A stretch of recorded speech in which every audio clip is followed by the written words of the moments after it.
Mirëmëngjes. Mirë se erdhët në këtë mbyllje jave. Çfarë bëhet? Mbyllje jave dhe jo vetëm, mbyllje muaj. Data 30. Po. Me sa është ky muaj? Me 31. Po nuk është mbyllje. Ama nesër mirë të dalim në transmetim. Edhe a di si mbyllet muaj në, le themi, si formë si pari. Po. Unë mbyll me shi, unë ndje. Me një rrebesh, Se mbas ati shiut, Del do dali dielli, wow. Se doli dielli sot, edhe nga java tjetër do jenë 30 gradë temperaturat. Zyrtarisht Shqipëria hyn në stinën që nuk të ndahet i nxehtë deri në tetor. Po pra, se u ankua deri tani, po. Jo, jemi në rregull.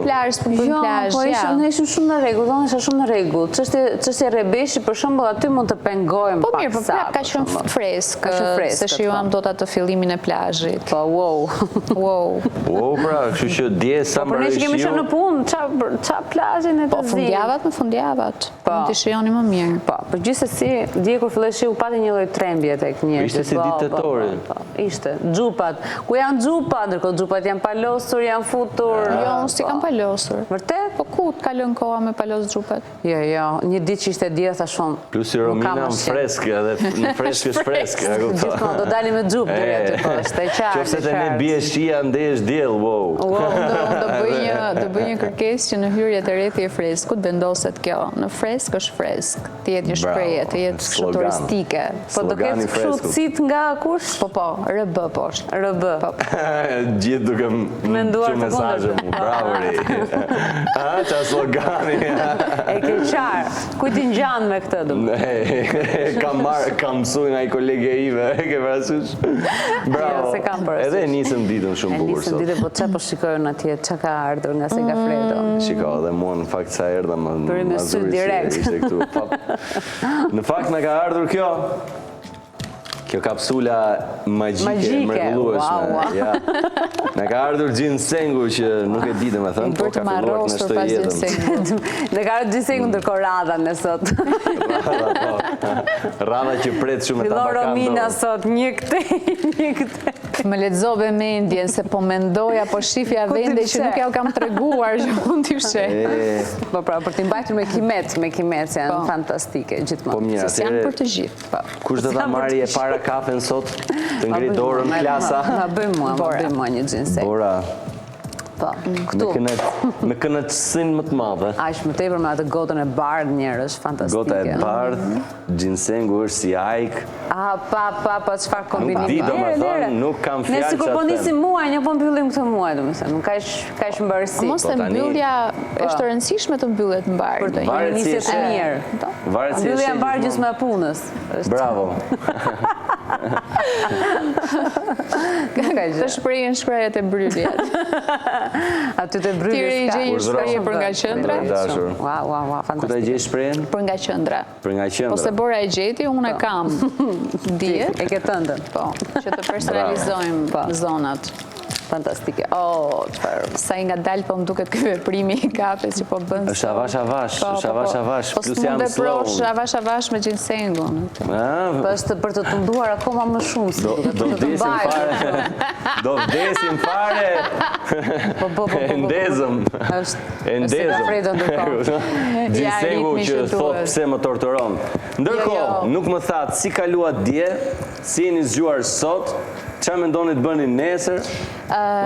Sot kishim djesit përbashkët që na dukej si një ditë plazhi mëngjesi pas stuhis. Pas stuhis. Bravo. Në ju kur bie ajo stuhia për shembull. Po. Me vërtet. Është ku të futesh. Po është ai deti ama pastaj pas stuhis.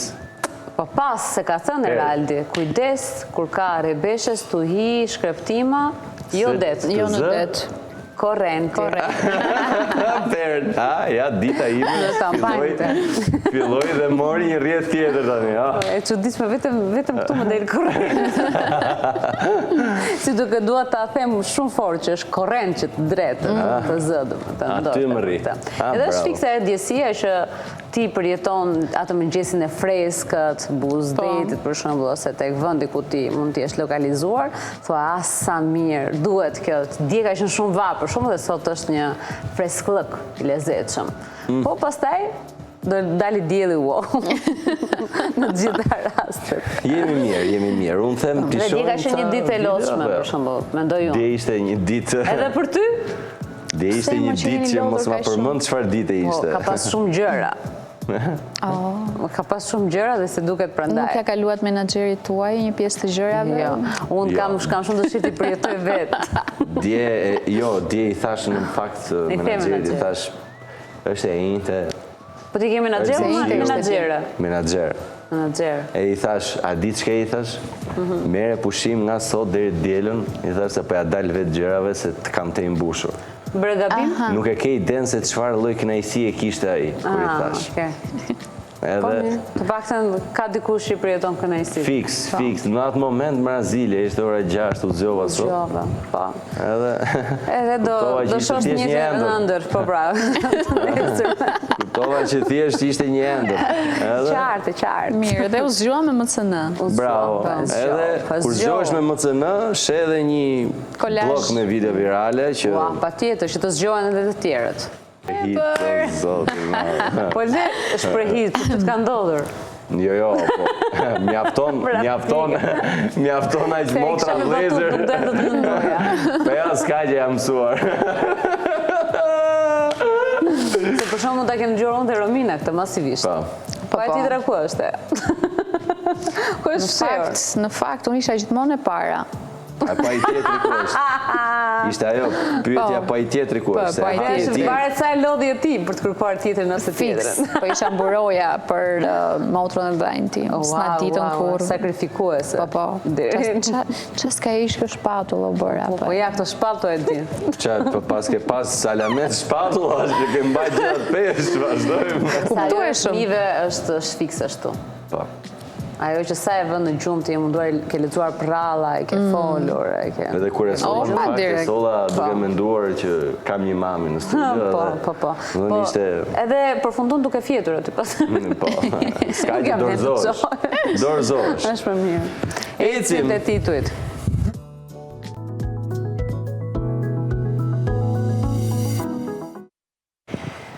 Rrëfehet për periudhën më të vështirë të jetës. Brenda një jave, nëna me kancer, babai pësoi infarkt dhe unë shtatzën. Shumë gjërë. Ka dhe një intervistë. Ka folur për shtatzëninë e saj të dytë, tek e cila në momentin që ka marrë vesh që ka qenë shtatzan, pak kohë pasi mori vesh ishte shtatzën, ajo u nda me Patrisin, pati një krisje në marrëdhënie dhe u nda dhe u detyrua që të ikte nga shtëpia ku ata jetonin së bashku dhe të rikthej sërish në Shkup. Pra ky ishte fillimi i vështirësive që Tuna kishte, sepse tha rikthimi në Shkup, tha tek prindrit, tek një ambient që unë kisha shumë vitet që isha shkëputur. Që se jetoja. Ishte totalisht e vështirë për mua, totalisht diçka ndryshe dhe isha totalisht e përballur me një ambient që se njihja më. Dhe nuk e ndjeja më veten pjesë. Në momentin që ika në Shkup, më pas u bëra vazhduan shqetësime duke u rritur, tha, sepse nëna ime, tha, u diagnostikua me kancer. Babai pësoi infarkt, ndërkohë unë isha ende shtatzën.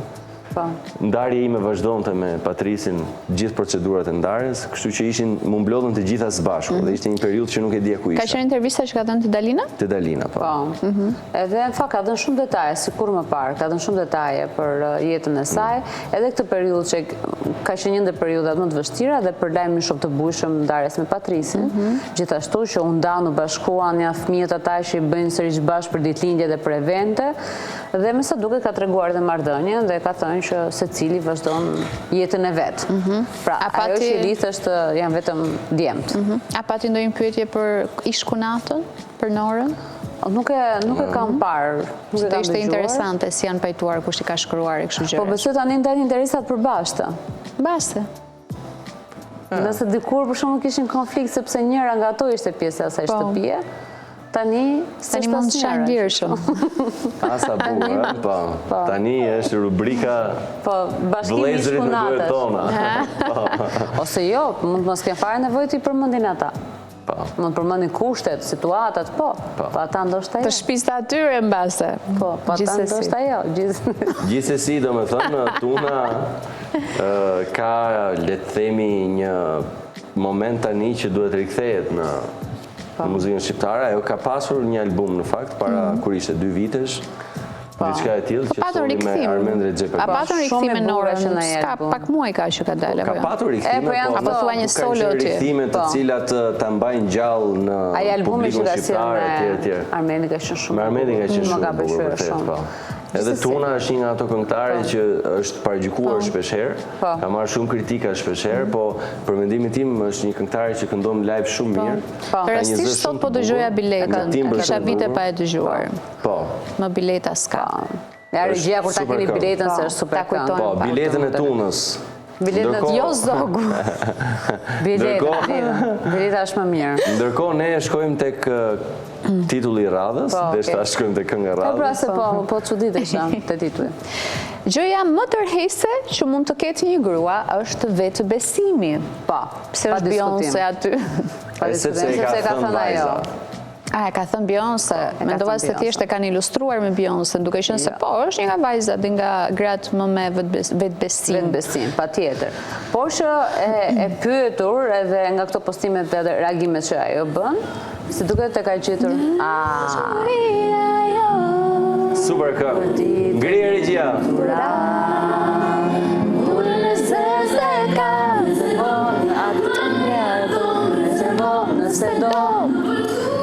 Ti kalo për ti të lumtura, ti jam mobileta s'ka.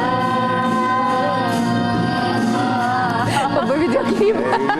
A di që duhet një kështu tani freskuse? Po bëj pak fresk me këto. Edhe një regjia, refren. Refren. Aty ku jeta një hec. Refren. Leta ha këtu.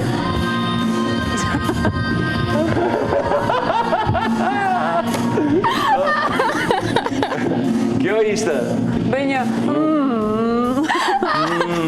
mirë, dore, deri diku. Kushtet i plotësoja përveç zërit. Deri në momentin që nuk e kishe lishpresin që pyetjes ishte shumë anke. Çdo gjë ishte bukur deri në momentin që mua të më lindte bryli. Aty se ishte donte një fuqi kështu. Është punë e vështirë. Punë e vështirë, pra, çka punë e vështirë bësh freskën këtë jetë. Sa njerëz bëjnë freskë? Po se mos jam mësuar të çudi. Fiks, bravo. Ua, sa shumë njerëz ka, unë kujtoj se ishte lehtë bëjnë freskë, kam tentuar, po thoja mbase s'është gjë e dhunti e lindur. Çfarë leti? Njerëzit kanë jetë që rrinë për punë për këtë arsye. Po, s'u dashka shumë palestre fare, u dashka vetëm bë freskë. Po, të mungojnë vetëm gjethet e palmës për ta bërë tamam. Po, të duhen sa të mëdha. Kështu jam merrto praktikome këtë mbrapa. Varet çfarë fresku bën, se ka njerëz që bëjnë freskë. Freskë kështu që është në kufite të ftohtit. Jo, flat. Po me flat pastaj është më lehtë. Është për rangje më të vogla. Po për rangje të mëdha duhet freskë. Është të mësosh dorën me flat. Fillojmë me flat dhe kalojmë në freskë. Po. Bravo, Beyoncé ka thënë.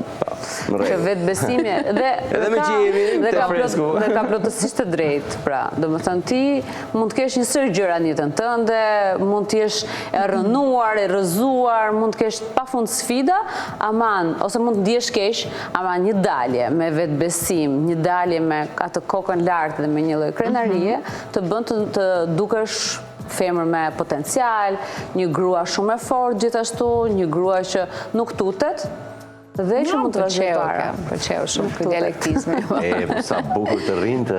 Më rrinte. Wow. Një pogradicare që thotë nuk tutet. Po, se njerëzit mund presin nuk friksohet.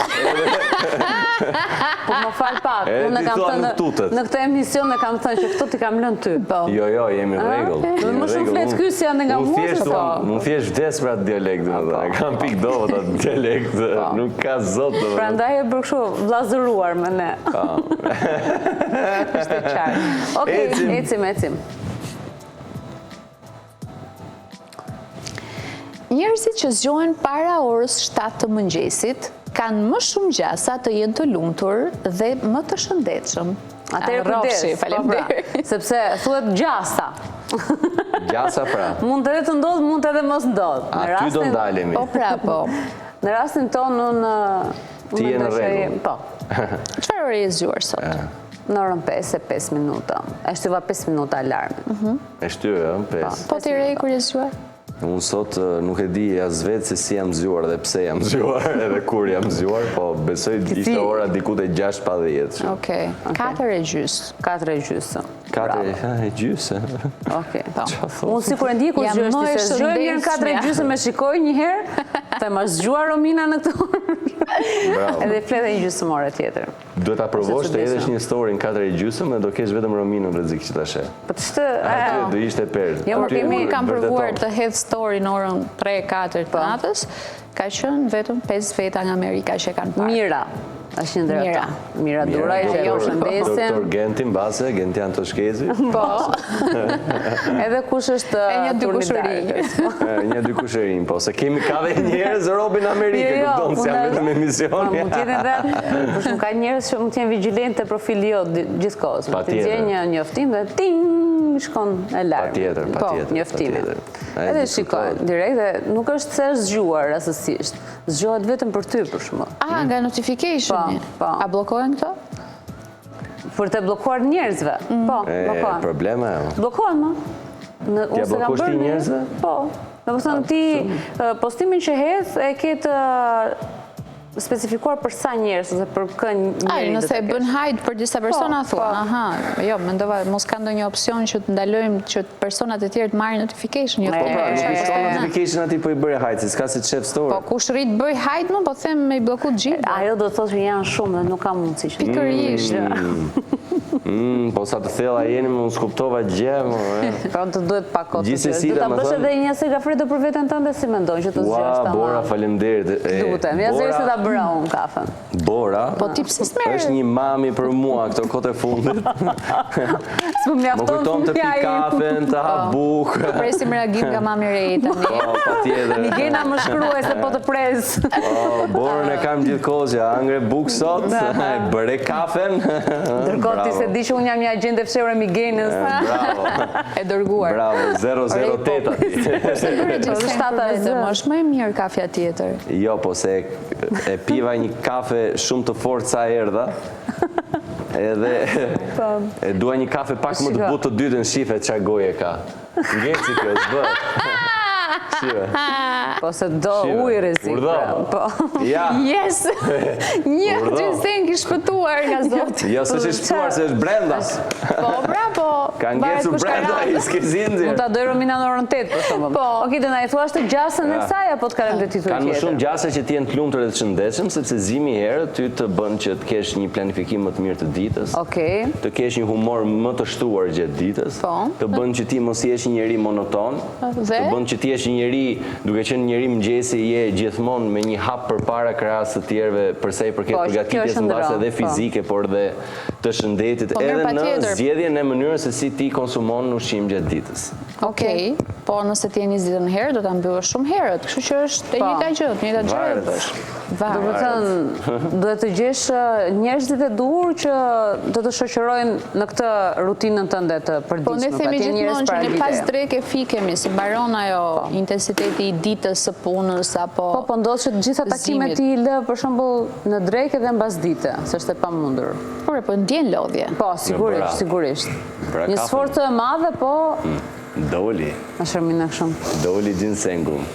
Pa drejt jetë mizore. Tani ta marrë unë gjinsengun që aty do bjeri, ose do qajet ajo gota, ose do mbjeri nga dora fare.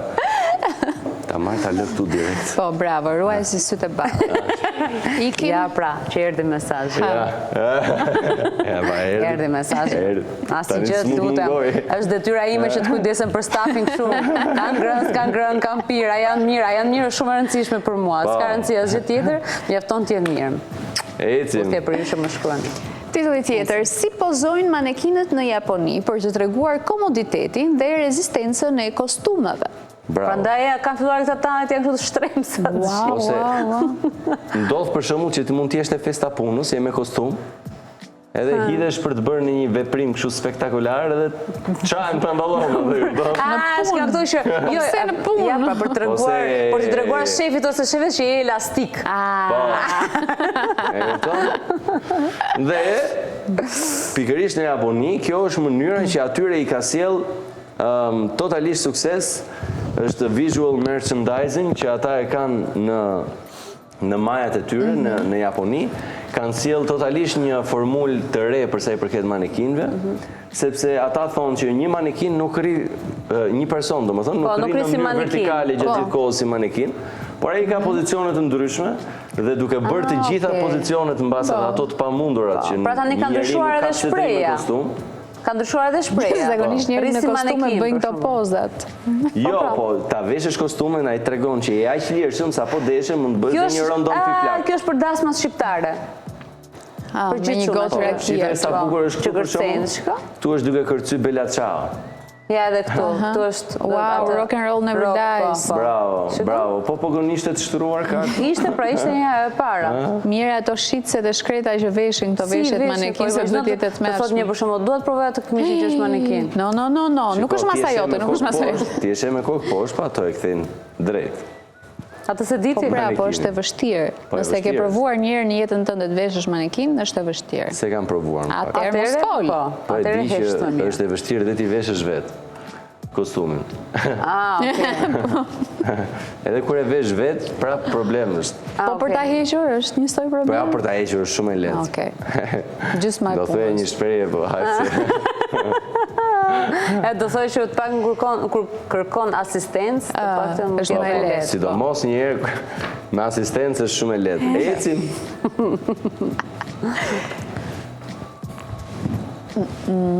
Kanadaja thuen. Thuen moj çdo rekord. Thuen. Liçeni brenda ishullit, në liçen, pi ishull në liçen. Urdhra. Qa thot? Si ore? Çfarë ka bërë të kemi shkëlqyer? Kanadaja, thuen. Liçeni brenda ishullit në liçen. Ishim nga finali që të mos e... Bi ishull në liçen. Mos i vrasim sy njerëzve. Kjo është perl, ja doja lexoj unë tani në moment. Shpresojmë të bëj sens. Tani më fal pa kush është mbi ishull në liçen apo në liçen? Liçeni brenda ishullit. Liçeni brenda ishullit. Në liçen. Mbi ishull në liçen. Në liçen. Tani. Është ai liçenja e pika e vogël blu aty. Është një liçen mes disa... Po, na ishit kursyr të botin këtu për shembull, dhe ishte shumë mirë. Është i habitur ai, si që habitëm ne. Ai është në një liçen. Edhe pamja. Tani, shiko. Është ai vetëm të ai liçeni? Po. Është ai vetëm të liçeni, ka ngelur vetëm. Ka ngelur vetëm të liçeni mbi liçen, mbi një ishull të liçeni. Gjatë ditës. Tani. Kjo është rekordi, pra, është liçeni i parë në botë. Në ishullin Victoria, në Arktikun kanadez, thot, ndodhet një strukturë unike, një ishull pa emër, pra, duhet të mbajmë edhe shënime që ta bëjmë kështu si formë vizatimi. Hajtë se unë i përsërisa. Ishull pa emër. Ishull pa emër, një ishull pa emër, i vendosur brenda një liçeni. Pra, ishulli, kemi një liçen. Po jam e kemi, është e ilustruar. Baza kryesore është liçeni. Kemi ishullin brenda. Liçeni madh, ishulli i vogël, toka në mes. Po, tani... Dhe brenda ishullit është një tjetër liçen. Brenda mbi një ishull. Po. Prit, pra, një ishull, i vendosur brenda një liçeni, mbi një ishull. A i gjitha ajo është një ishull? A i na u bë kjo ishull si po pra, i gjithi është një ishull, brenda është një liçen, edhe ka një ishull sipër. Po pra e shumë. Një mini ishull. Në një liçen tjetër, ku? Te ishulli i tretë, si i bje, prandaj po them, njerëz që po na dëgjoni, ju lutem na ndihmoni. Pra, edhe njerë. Unë po i lexoj, ju kuptoni, vetëm kaq mund të bëj, unë t'i lexoj. Mami doli ishte e që doli. Mami doli kush, doli sa po doli, nuk e pe dolin që doli? Se doli ishte e që doli? Ne pra, plëtsoj fjallë. Tani, një ishull pa emër, një. Vendosi një emër vetë. Ti ishulli që ta... Bora. Ishulli Bora, oke. Po, Bora. Jo, vetëm me një. Bora. Tani, Bora e vendosur brenda një liçeni. Mbi një ishull. Brenda liçenit, mbi një ishull. Pra, liçeni, është ajo, mbi ishullin e madh. Po. Në një liçen tjetër. Po, që është ai mesit. Mbi një ishull tjetër. Po, që është ishulli aty, shumë e qartë. Kush është ai aty? Ai aty. Pra janë dy ishull, A e ke konceptin e Dy ishuj ishullit? pra ja, dy ishuj, të mëdhe, i madhe, i vogli.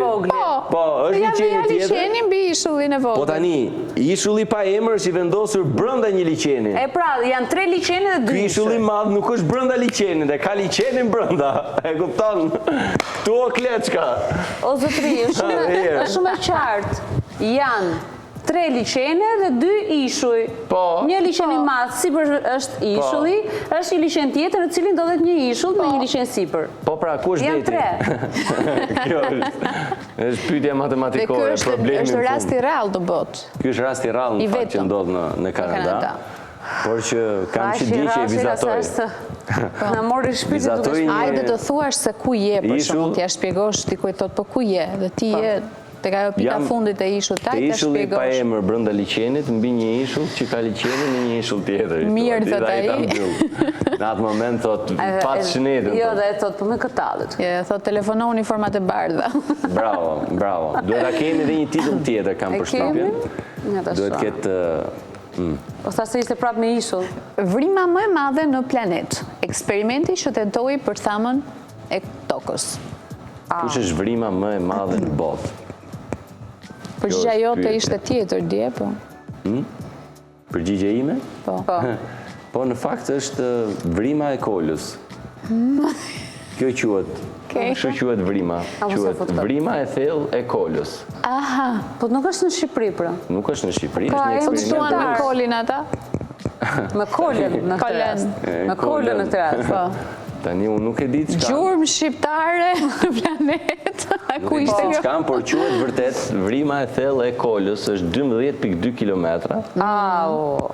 Po, dhe është një eksperiment rus, i cili ka tentuar bërthamën e tokës për Po të parë s'pati aty gjurmë shqiptare. Po, mo. Po s'qe një do ri. të jetë, Po, do është të marrin si- profën. po, emrin s'e ka marrë kot. Po, shiko pak, është totalisht emër shqiptar. Po, ja do ta lexojmë Kola. tani. Ku ka kola Vitin që është bërë si As në eksperiment. Europë nuk. Ha. Na i thuaj vitin. Pra, 12.2 kilometra ka tentuar koren e tokës. Është më i gjatë, thot, zbret më thellë se hendeku më i thellë në botë, në oqean, hendeku i Marianës, dhe është më i gjatë edhe se Marianë. lartësia është më i gjatë se lartësia vertikale e Everestit. Ah, okay. Yes. Dhe i nisur në vitin 1970, thot, gjatë luftës së ftohtë, qëllimi i Bashkimit Sovjetik nuk ishte thjesht të shpoheshin më thellë se kur më parë, por të zbuloj misteri i shtresave të brendshme të tokës në një garë drejt bërthamës së planetit. Pra, Bashkimi Sovjetik në 1970 e tentoi këtë si eksperiment për të shkuar thellë e më thellë në bërthamën e tokës, por ja që vrima kishte një moment që nuk hapej dot më. Edhe ka ngelur tashmë, është e mbyllur me kapaqe metalike, të cilat e kanë izoluar këtë sipërfaqe dhe mos kaloni andej se por atë brenda tha kena hut në kanal. S'ke si Edhe të kush kena të i kolës. Ta i kolës. Te kolës, po. Po.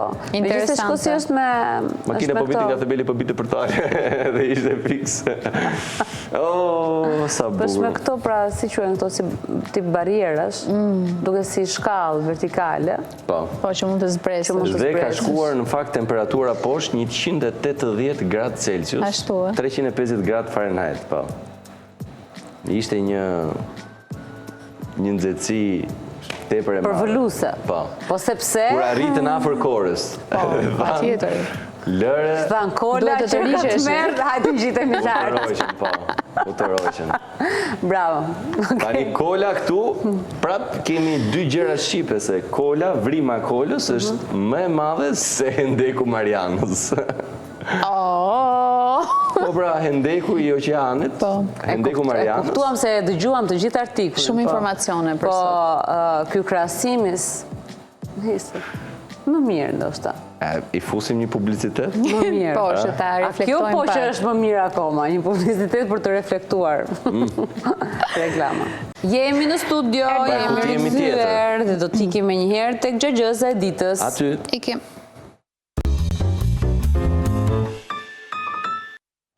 Okej, xhaxhëza e djeshme. Ta shohim? Në Okej. gjej pak që dhe unë ta gjej. E kam të gjatë të shtrirë, shumë për kulen po të dua, lartë kur jam shon ndryshe.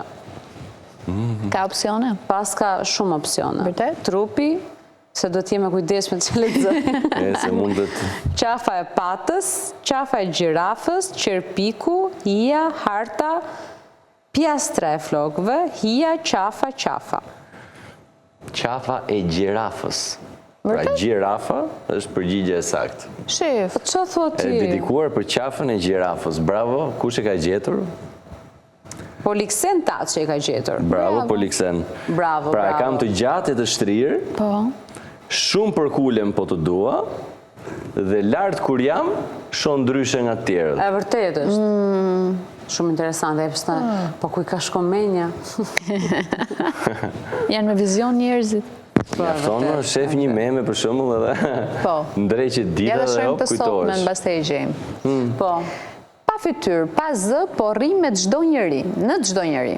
Djeg pa zjarr, mbush me helm pa shije, mund të më ndjesh ose shohësh, thuhet. Do të fillosh të ndërtosh pak më ndryshe. Shumë keq e ke bërë. S'ka sens fjalia. Po të kam dhënë 450 ndima këtu. Jo, duhet, okej, ka shumë ndim, po fjalia duhet ndërtuar ndryshe. Për shembull, Rri me çdo njeri, djeg pa Pa zjarr. fytyrë pa mbush zë, me po rri helm. në çdo njeri. Djeg pa zjarr, mbushe me helm pa shije, mund të më ndjesh ose shohësh. Hishet atë, thuhet ndoshta. po thuhet se Pa fytyrë, pa zë, po rri në çdo njeri. Çfarë rri në çdo njeri? Është ndjenjë, emocion? Emocion? Ja, po të ishte të thoshe ti po është. Së është pra. Që thua se ti? Zdigjen. Mund të jemi Ore. afër pra. Se nuk ishte as pohim, mendoni. as mohim. Ju kam dhënë shumë ndima, do më thënë, ju kam quar në shumë Djeg qërso pa keqer. zjarr. A në këthim do një gjë kështu? Ja, Dioksidi i karbonit. jo. Oksigjeni, ajri, dioksid i karbonit. Se dim, Ama, në ndimoni. nuk e dim, nuk të ndimon njeri, nuk ka ndima për sot në sot duket. Balona, po. Balona. Se nuk e këshim thënë për sot, pa tjetër. Jo, jo. Pas, Rënd, shumë rënd. Mendoni, edhe njërë nxjerrim a mos finale është e gjia. temperatura, apo jo? Ja. Ja. Pa Temperatura e fytyrë, trupit. pa zë, por rri në çdo njeri. Djeg pa zjarr, mbush me helm pa shije, mund të më ndjesh ose shohësh, thuhet. Lëkura? Organ? S'është as gjuha. Heshim dorë. Mendoni të dashur miq, keni kohë gjithë fundjavën për dërguar përgjigje, Instagram, Facebook, TikTok, letrat poshtderet, shtunën, se të dielën nuk jam, dhe ditën e hënë në mëngjes, Vlen që sot për ata që. pa tjetër që sot, Po. edhe të shtunën gjatë fundjavës, Po, të mjaftueshëm. dielën nuk jam, se është ditë pushimi, Po. dhe dërgoni gjithashtu dhe emailet në postën time elektronike, ribezhani@fundjavaerdhi.com. Më të në të vë. Janë dy Se duash. adresa. Okej, super. E po mirë, kesh ardhi që nuk e gjetëm. Dorëzohemi. S'patëm opsionet. Por të jo mira, tek po. teksti. Po. A di si do t'a gjesh? Vërtet. 4 sekonda. Hajde. Jo, 4 janë shumë, 2 sekonda. Shohim tekstin.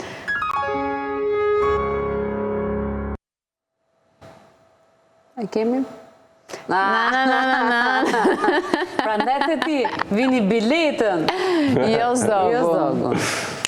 Qartë. Po si të Ja. rezosh Zemër gjithë kushton atë- shumë puna. Po.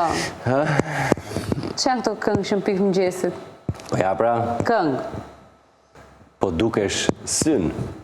Syn, E kam një syn për ty. veç për ty. E kam një sen për ty. Veç për ty asnjoni. Më i asnjoni nuk më donë, nuk e gjen. Swag që se blen. Dhe gjithë shka ja blen. Hej. Thuaj që më donë për jetë. Shiko. Unë po i du dhe po i bëj krejt veç se muna. Unë s'muna pa to, ajo s'munet pa mu. Muna me pas afer, po në i herë duna me shku. Prej Prishtinës në London, prej Shkupit në Tiranë, s'ka lidhe largësia nëse Nëse don, don e afron. afron. Non stop në telefon. Loçka Syni do me mangu zonen. Si jam i interesum? Për asnjonin si ti. Për asnjonin. Për asnjonin, njonin. Kozma mbi ese dhe tuna. Manzet se sa una. Krejt pare neve gjuna. Na nuk jena in nëse si jemi bashk. Silën posht nalt, pra bashk. Na nuk jena in nëse si jemi bashk. Silëm posht nalt, prap jemi bashk. Na nuk jena in nëse si jemi bashk. 3 pika. Posht nalt, prap jemi bashk.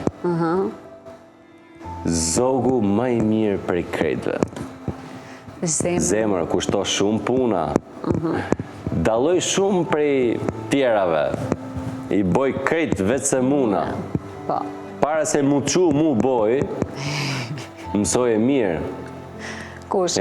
Kush? O tuna. Kush o tuna. Dalloj shumë prej tjerave. Unë i boj krejt vetë se muna. Zogu më i mirë prej krejtve. Brillant. Zogu. Pike. Himn. Lezet? Himni zogjve shqiptar. Po. Dhe jo vetëm. Po sa e bukur është kur e zodhi një djarë. Shumë e bukur. Dedikim, komplet. Po. Hajde ta dëgjojmë. Ta dëgjojmë, okej, ta dëgjojmë. Na vendosim ca arabel. Në sfond. Cilë. Shumë bukur. Shumë. E bukur është e bukur. Atë që ka bërë.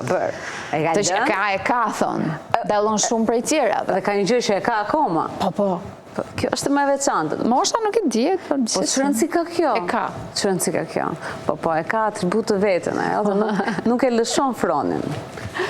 Okej, mirë, atëherë do të flasim për në një farë mënyrë të tjera triumfe, suksese, inovacion, risi gjithashtu dhe shumë shërbime efikase dhe sidomos kur bëhet fjalë për familje. Sot do kemi një ditë të dedikuar për një qershorin, meqense do të jetë ditën e diel, por në fakt për këtë gjë ka menduar dhe Ital Optik, e cila ka vizita shumë speciale dhe falas për familjet për një qershorin dhe në fakt është administratore e Ital Optics vetëm pas pak Romina Lula edhe e shoqëruar bashkë me mjekun okuliste Renis Qamo, të cilët do të na thonë për problematikat tek familjet. Në fakt në kohën e teknologjisë që ne jetojmë është bërë më shumë e mundur për fatkeq që fëmijët të kenë një numër në rritje të problemeve me sy dhe me sa duket për këtë arsye mjeku sot do të na shpjegojë se cilët janë ato probleme që konsistojnë në problematikat e përditshme, por gjithashtu edhe se si mund t'i ndihmojmë, t'i asistojmë,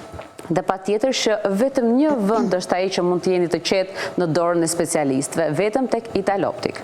Okej, do t'i kemi vetëm pas pak, dhe më pas do të flasim po për fëmijët, por duke parë një këndvështrim pak më ndryshe, sepse ndos që në realitete të ndryshme, në familje po të ndryshme, në Shqipëri kryesisht, po besoj edhe në gjithë botën, ju rrëmbehet fëmijëria fëmijëve. Dhe për këtë arsye, ne sot do të kemi në studio Suela Kuçebellin, që është aktiviste e drejtave të fëmijëve, dhe psikologen Almeda Xhaferi, të cilat do të na flasin se si një fëmijë mund të jetë më i rritur se sa mosha e vet për shkak të ngjarjeve në familje. Dhe njëkohësisht se si një fëmijë mund të arrijë të ndjejë një lumturi të pakrahasueshme kur familja ka një tjetër lloj roli tek ai. Pra shfaq më shumë se sa edhe mund të ketë në jetën e përditshme. Që kështu është shumë interesante për të dëgjuar të dyja, ndoshta edhe rrëfime që i kanë nga eksperienca e tyre.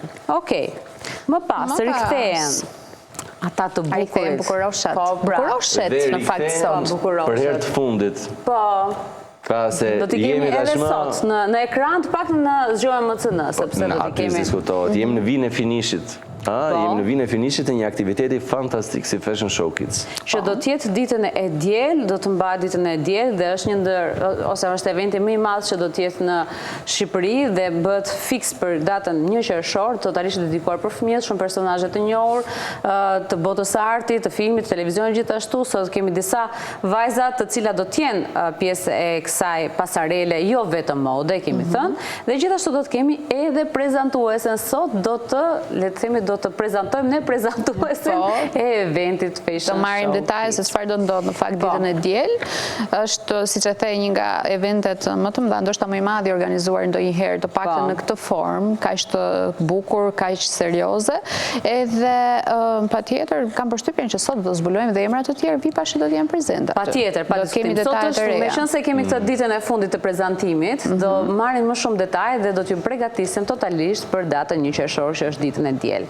Okej, super atëre. Na duhet vetëm pak fare që të kalojmë në horoskop. Reklame, do të kthehemi direkt në studio me të ftuarit tanë.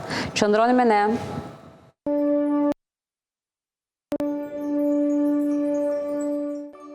Dashi, sjellja juaj simpatike do të tërheqë vëmendje nëse jeni të përfshirë në një çështje ligjore në lidhje me një mosmarrëveshje financiare. Kjo çështje mund të vendoset në favorin tuaj sot, çfarë do t'ju sjellë edhe një përfitim financiar. Lajmet e papritura dhe të mira gjatë pjesës së fundit të ditës do të sjellin lumturi për ju. Demi, t'i jepni përparësi shëndetit tuaj mbi jetën tuaj shoqërore do të jetë një ide mjaft e mirë. Një vizitë e papritur mund të jetë në avantazhin tuaj financiar. Sot mund të keqkuptoheni në lidhjen tuaj të dashurisë. Partneri ose partnerja juaj do të lëndohet nëse i shpërfillni kërkesat e tij ose të saj. Pinjakët, do të çliroheni nga tensionet e vazhdueshme. Një situatë në shtëpinë tuaj mund t'ju kërkojë të dilni dhe të blini diçka me vlerë. Misht do t'ju vinë në ndihmë nëse është e nevojshme.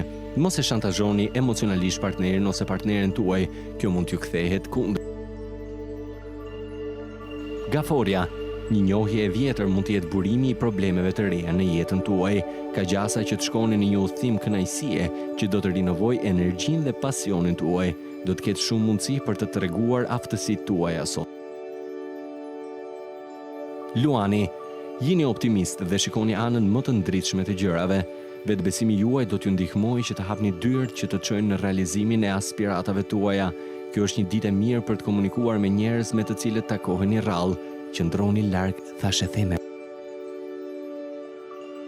Virgjëresha, shëndeti juaj mund të kërkojë vëmendje. Duhet të ndaloni shpenzimet e tepërta dhe të panevojshme.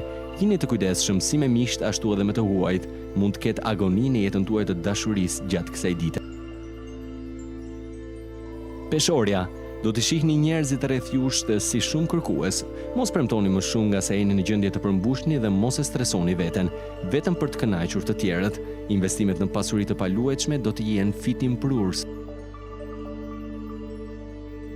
Akrepi, sot do të jeni në gjendje të mirë shëndetësore. Njerëzit rreth jush do t'ju ngrenë moralin dhe do t'ju mbajnë në humor të mirë. Ka gjasa që të keni një përmirësim në financat tuaja. Shigjetari, ju do të shijoni një kohë të lirë relaksuese. Shmangni përfshirjen në ndonjë marrëveshje të dyshimt. I dashuri ose e dashura juaj do ta ndjejë mungesën tuaj gjatë gjithë ditës. Planifikoni një surprizë dhe bëjeni këtë një ditë më të bukur dhe ende më të paharrueshme. Britsjapi, sot mund t'ju mungojë energjia dhe do të acaroheni nga gjëra të vogla. Dikush në vendin tuaj të punës mund të përpiqet që të flasë kundër jush. Do t'ju duhet të përdorni kontaktet tuaja për të kapërcyer një çështje në dukje mjaft të vështirë. Ujori, do të ndiheni të fortë dhe të shëndetshëm.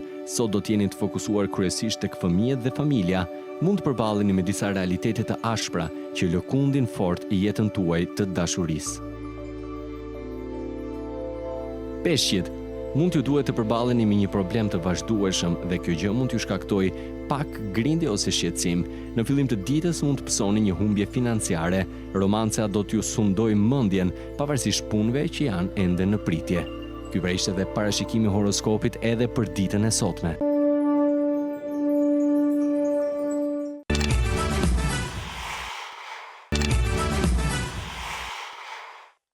Jemi rikthyer dhe miqtë e emisionit kanë bëritur sigurisht, na shikoni edhe ne të tre që jemi këtu.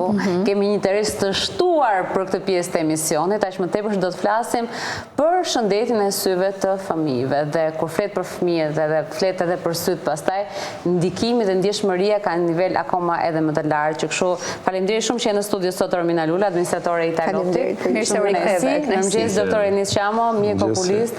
Shumë kënaqësi të kemi. Faleminderit. Dhe është një ndër ato ditë që ne përpos faktit që do të dedikohemi fëmijëve dhe për dhënë edhe mesazhe, për dhënë dhe informacione gjithashtu, aq më tepër që Itali Optik ka menduar për një qershorin për fëmijët apo jo. Ta nisim direkt me një surprizë kështu të madhe si do të jetë të dielën? Me thënë të drejtën, këtë vit ne kemi menduar që ta organizojmë fushatën disi më ndryshëm, krahasim me vitet e tjera, kur e kishim bërë kryesisht në muajin shtator, kemi menduar që si vjet do t'i dedikohemi muajit të fëmijëve, muaj qershor, ku për të gjithë fëmijët deri në moshën 14 vjeç, ne do ofrojmë vizita gjatë gjithë muajit qershor, vizita okulistike dhuratë. Gjatë gjithë muajit qershor. Fantastike, nis në një qershor. Se data 1 është ditë e diel, kështu që ne kemi menduar për Itali Optik ka zemrën kaq, domethënë. Për të gjithë fëmijët dhe i mirë për. Fantastike. Me zemrë dhe dashuri shumë të madhe për fëmijët. Një dedikim në fakt e duket edhe nga interesi i shtuar që ju vizitat i keni rutinë të fëmijëve, pra vijnë shpesh edhe fëmijët që vizitohen dhe kërkojnë prindrit të paktën që sjellin fëmijët apo jo doktor. Pacientët e vegjël, se ne kështu i quajmë pacientët e vegjël, janë vizita rutinë që bëhet, janë shumë pacientë vegjël që vinë, që ndiqen, dhe ka shumë prindër që ndjekin rregullisht dhe ndjekin këshillat e mjekëve për të sjellur në vizitat rutinë për të patur një shëndet të mirë të syve. Vim për vizita rutinë edhe nëse s'kam probleme me syt? Edhe nëse nuk kanë probleme me syt, vim për vizitat rutinë, kanë filluar që të sensibilizohen vitet e fundit, pavarësisht se akoma ka probleme, por ka filluar të sensibilizohet sepse është futur dhe vizita e detyrueshme okulistike në parashkollor ose në klasë të parë. Dhe është pikërisht kjo mosha që fillojnë vizitat? Vizitat fillojnë që në moshën 3-4 vjeç, sepse ka dhe shumë prindër që kanë probleme për veten e tyre me syzet, nëna ose babai, dhe i sjellin për të parë nëse fëmijët e kanë trashëguar këtë problem apo nuk e kanë trashëguar. Shihni ju një numër të shtuar mbase të fëmijëve që kanë probleme me syt, pra me numrin? Problemet e refraksionit ose syzeve, si quhet në gjuhën popullore, ose të numrave, është një problem i trashëguar në pjesë më të madhe. Ose përveç se kur ka raste, kur kalon disa sëmundje të caktuara neurologjike ose të tjera që japin probleme pastaj me pjesën e refraksionit ose të syzeve. Të syzeve, po qartë. Ndërkohë Romina, tek Itali Optik ne kemi opsione dhe larmishmëri të syzeve optike dhe atyre të diellit për fëmijët apo jo? Tjetër, ne kemi një gamë shumë të madhe dedikuar fëmijëve, sepse është shtuar edhe shumë numri i pacientëve të vegjël që kanë nevojë për syze, dhe me thënë të drejtën koleksioni i syzeve qoftë optike, qoftë të diellit është shumë i këndshëm sepse ka një larmi ngjyrash dhe që i bën dhe më të tërheqëse, më atraktive për fëmijët. Me thënë të drejtën, gjëja që doja të shtoja është për gjithë prindërit që mos kenë frikë që t'i vendosin fëmijëve të tyre syze me ngjyra. E hasni këtë gjë? Po, e hasim shumë sepse fëmijët, dhe sidomos nënat, kanë një tendencë që duan që fëmijët e tyre t'i vënë syze të zeza. Syze të zeza një pacient i cili do vendosë syzet, ka mundësi t'i vendosë edhe një moshë më të vonë. Kurse syzet me ngjyra është pikërisht mosha më e vogël që t'i vendosë.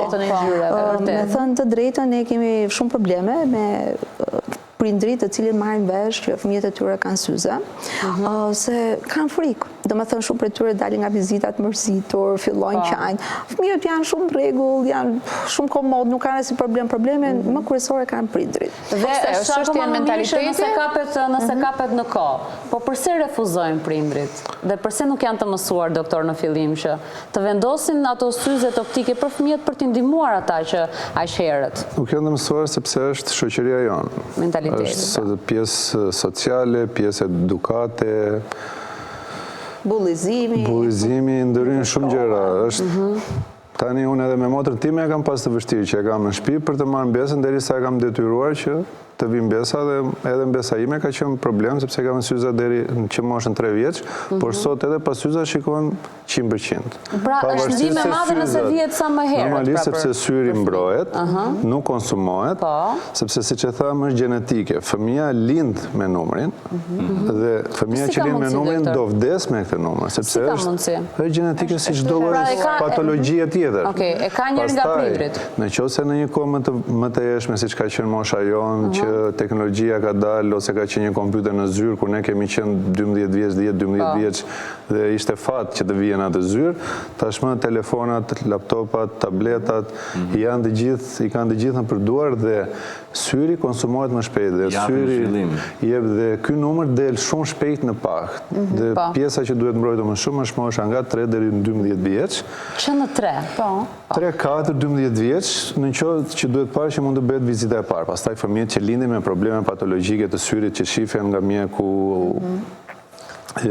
pas lindjes dhe bëhet vizita neonatologu dhe pediatri, thirret mjeku oftalmolog, ato janë raste të tjera që janë, por te pjesa e refraksionit, mosha 3-4 vjeç. Është okay. Në raste që, ka fëmijë të vegjël që prindrit ju lënë të rinë para ekranit të telefonit, e rrezikshme kam përshtypjen është kjo, po zakonisht unë shoh që i lënë dhe para ekraneve të mëdha të televizorit dhe në një distancë shumë të afërt, kur janë edhe shumë të vegjël. Edhe ky është një problem, në televizor mund të rish me kohë pak më të gjatë se sa laptopi, telefoni, sepse nuk ke një distancë të afërt, është një distancë e largët, por duke respektuar largësinë në bazë të sa i madh është televizori, që ka distanca të caktuara që janë me protokoll 2,5 metra, 3 metra, po tani kjo varet edhe në bazë të banesave që ne kemi.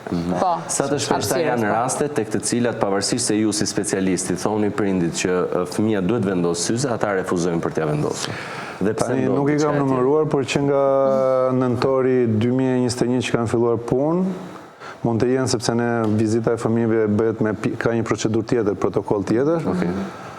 Mund të jenë diku tek nga 50 deri në 100 raste që letrat janë aty akoma dhe fëmijët nuk kanë ardhur në rikontroll për të vendosur syza, dhe flasim që në këto 60 deri në 100 raste që unë kam letrat që në ajo, flitet që 20 deri në 20 raste, 30 raste mund të flasim dhe për numra me +7 ose -7 që janë që ai fëmijë ngelet mbrapa me çdo lloj gjëje. Rrezikon shëndelin e fëmijës, së syve të fëmijëve vetëm për mentalitetin deri në këtë pikë?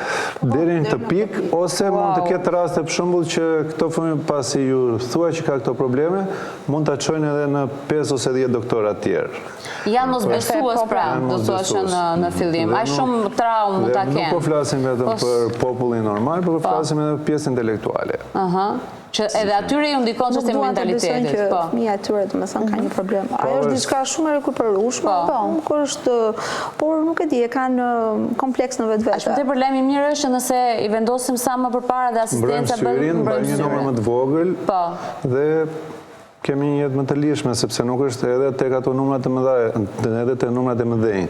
Nëse ne fillojmë hershëm dhe e mbrojmë syrin, normalisht nuk është njësoj si të mbash një numër +0,5 ose +1 ose -1 me një numër +6 ose -6. E qartë, po besoj keni dëgjuar pafund histori nga eksperjenca edhe juaj, besoj që thonë si mund t'i vendos fëmijës sy, do thonë pastaj e ka lënë gjithë ditën telefon, s'ka pasur vëmendje, fëmia jot ka syze, do më etiketojnë fëmijën ti me gisht, domethënë i dëgjoni këto raste që janë çmenduri nga një që mos mendosh për syrin e fëmijës, por që mund të ekzistojnë. Ka histori akoma dhe më të dhimbshme, por që ngelen brenda dhomës së mjekut.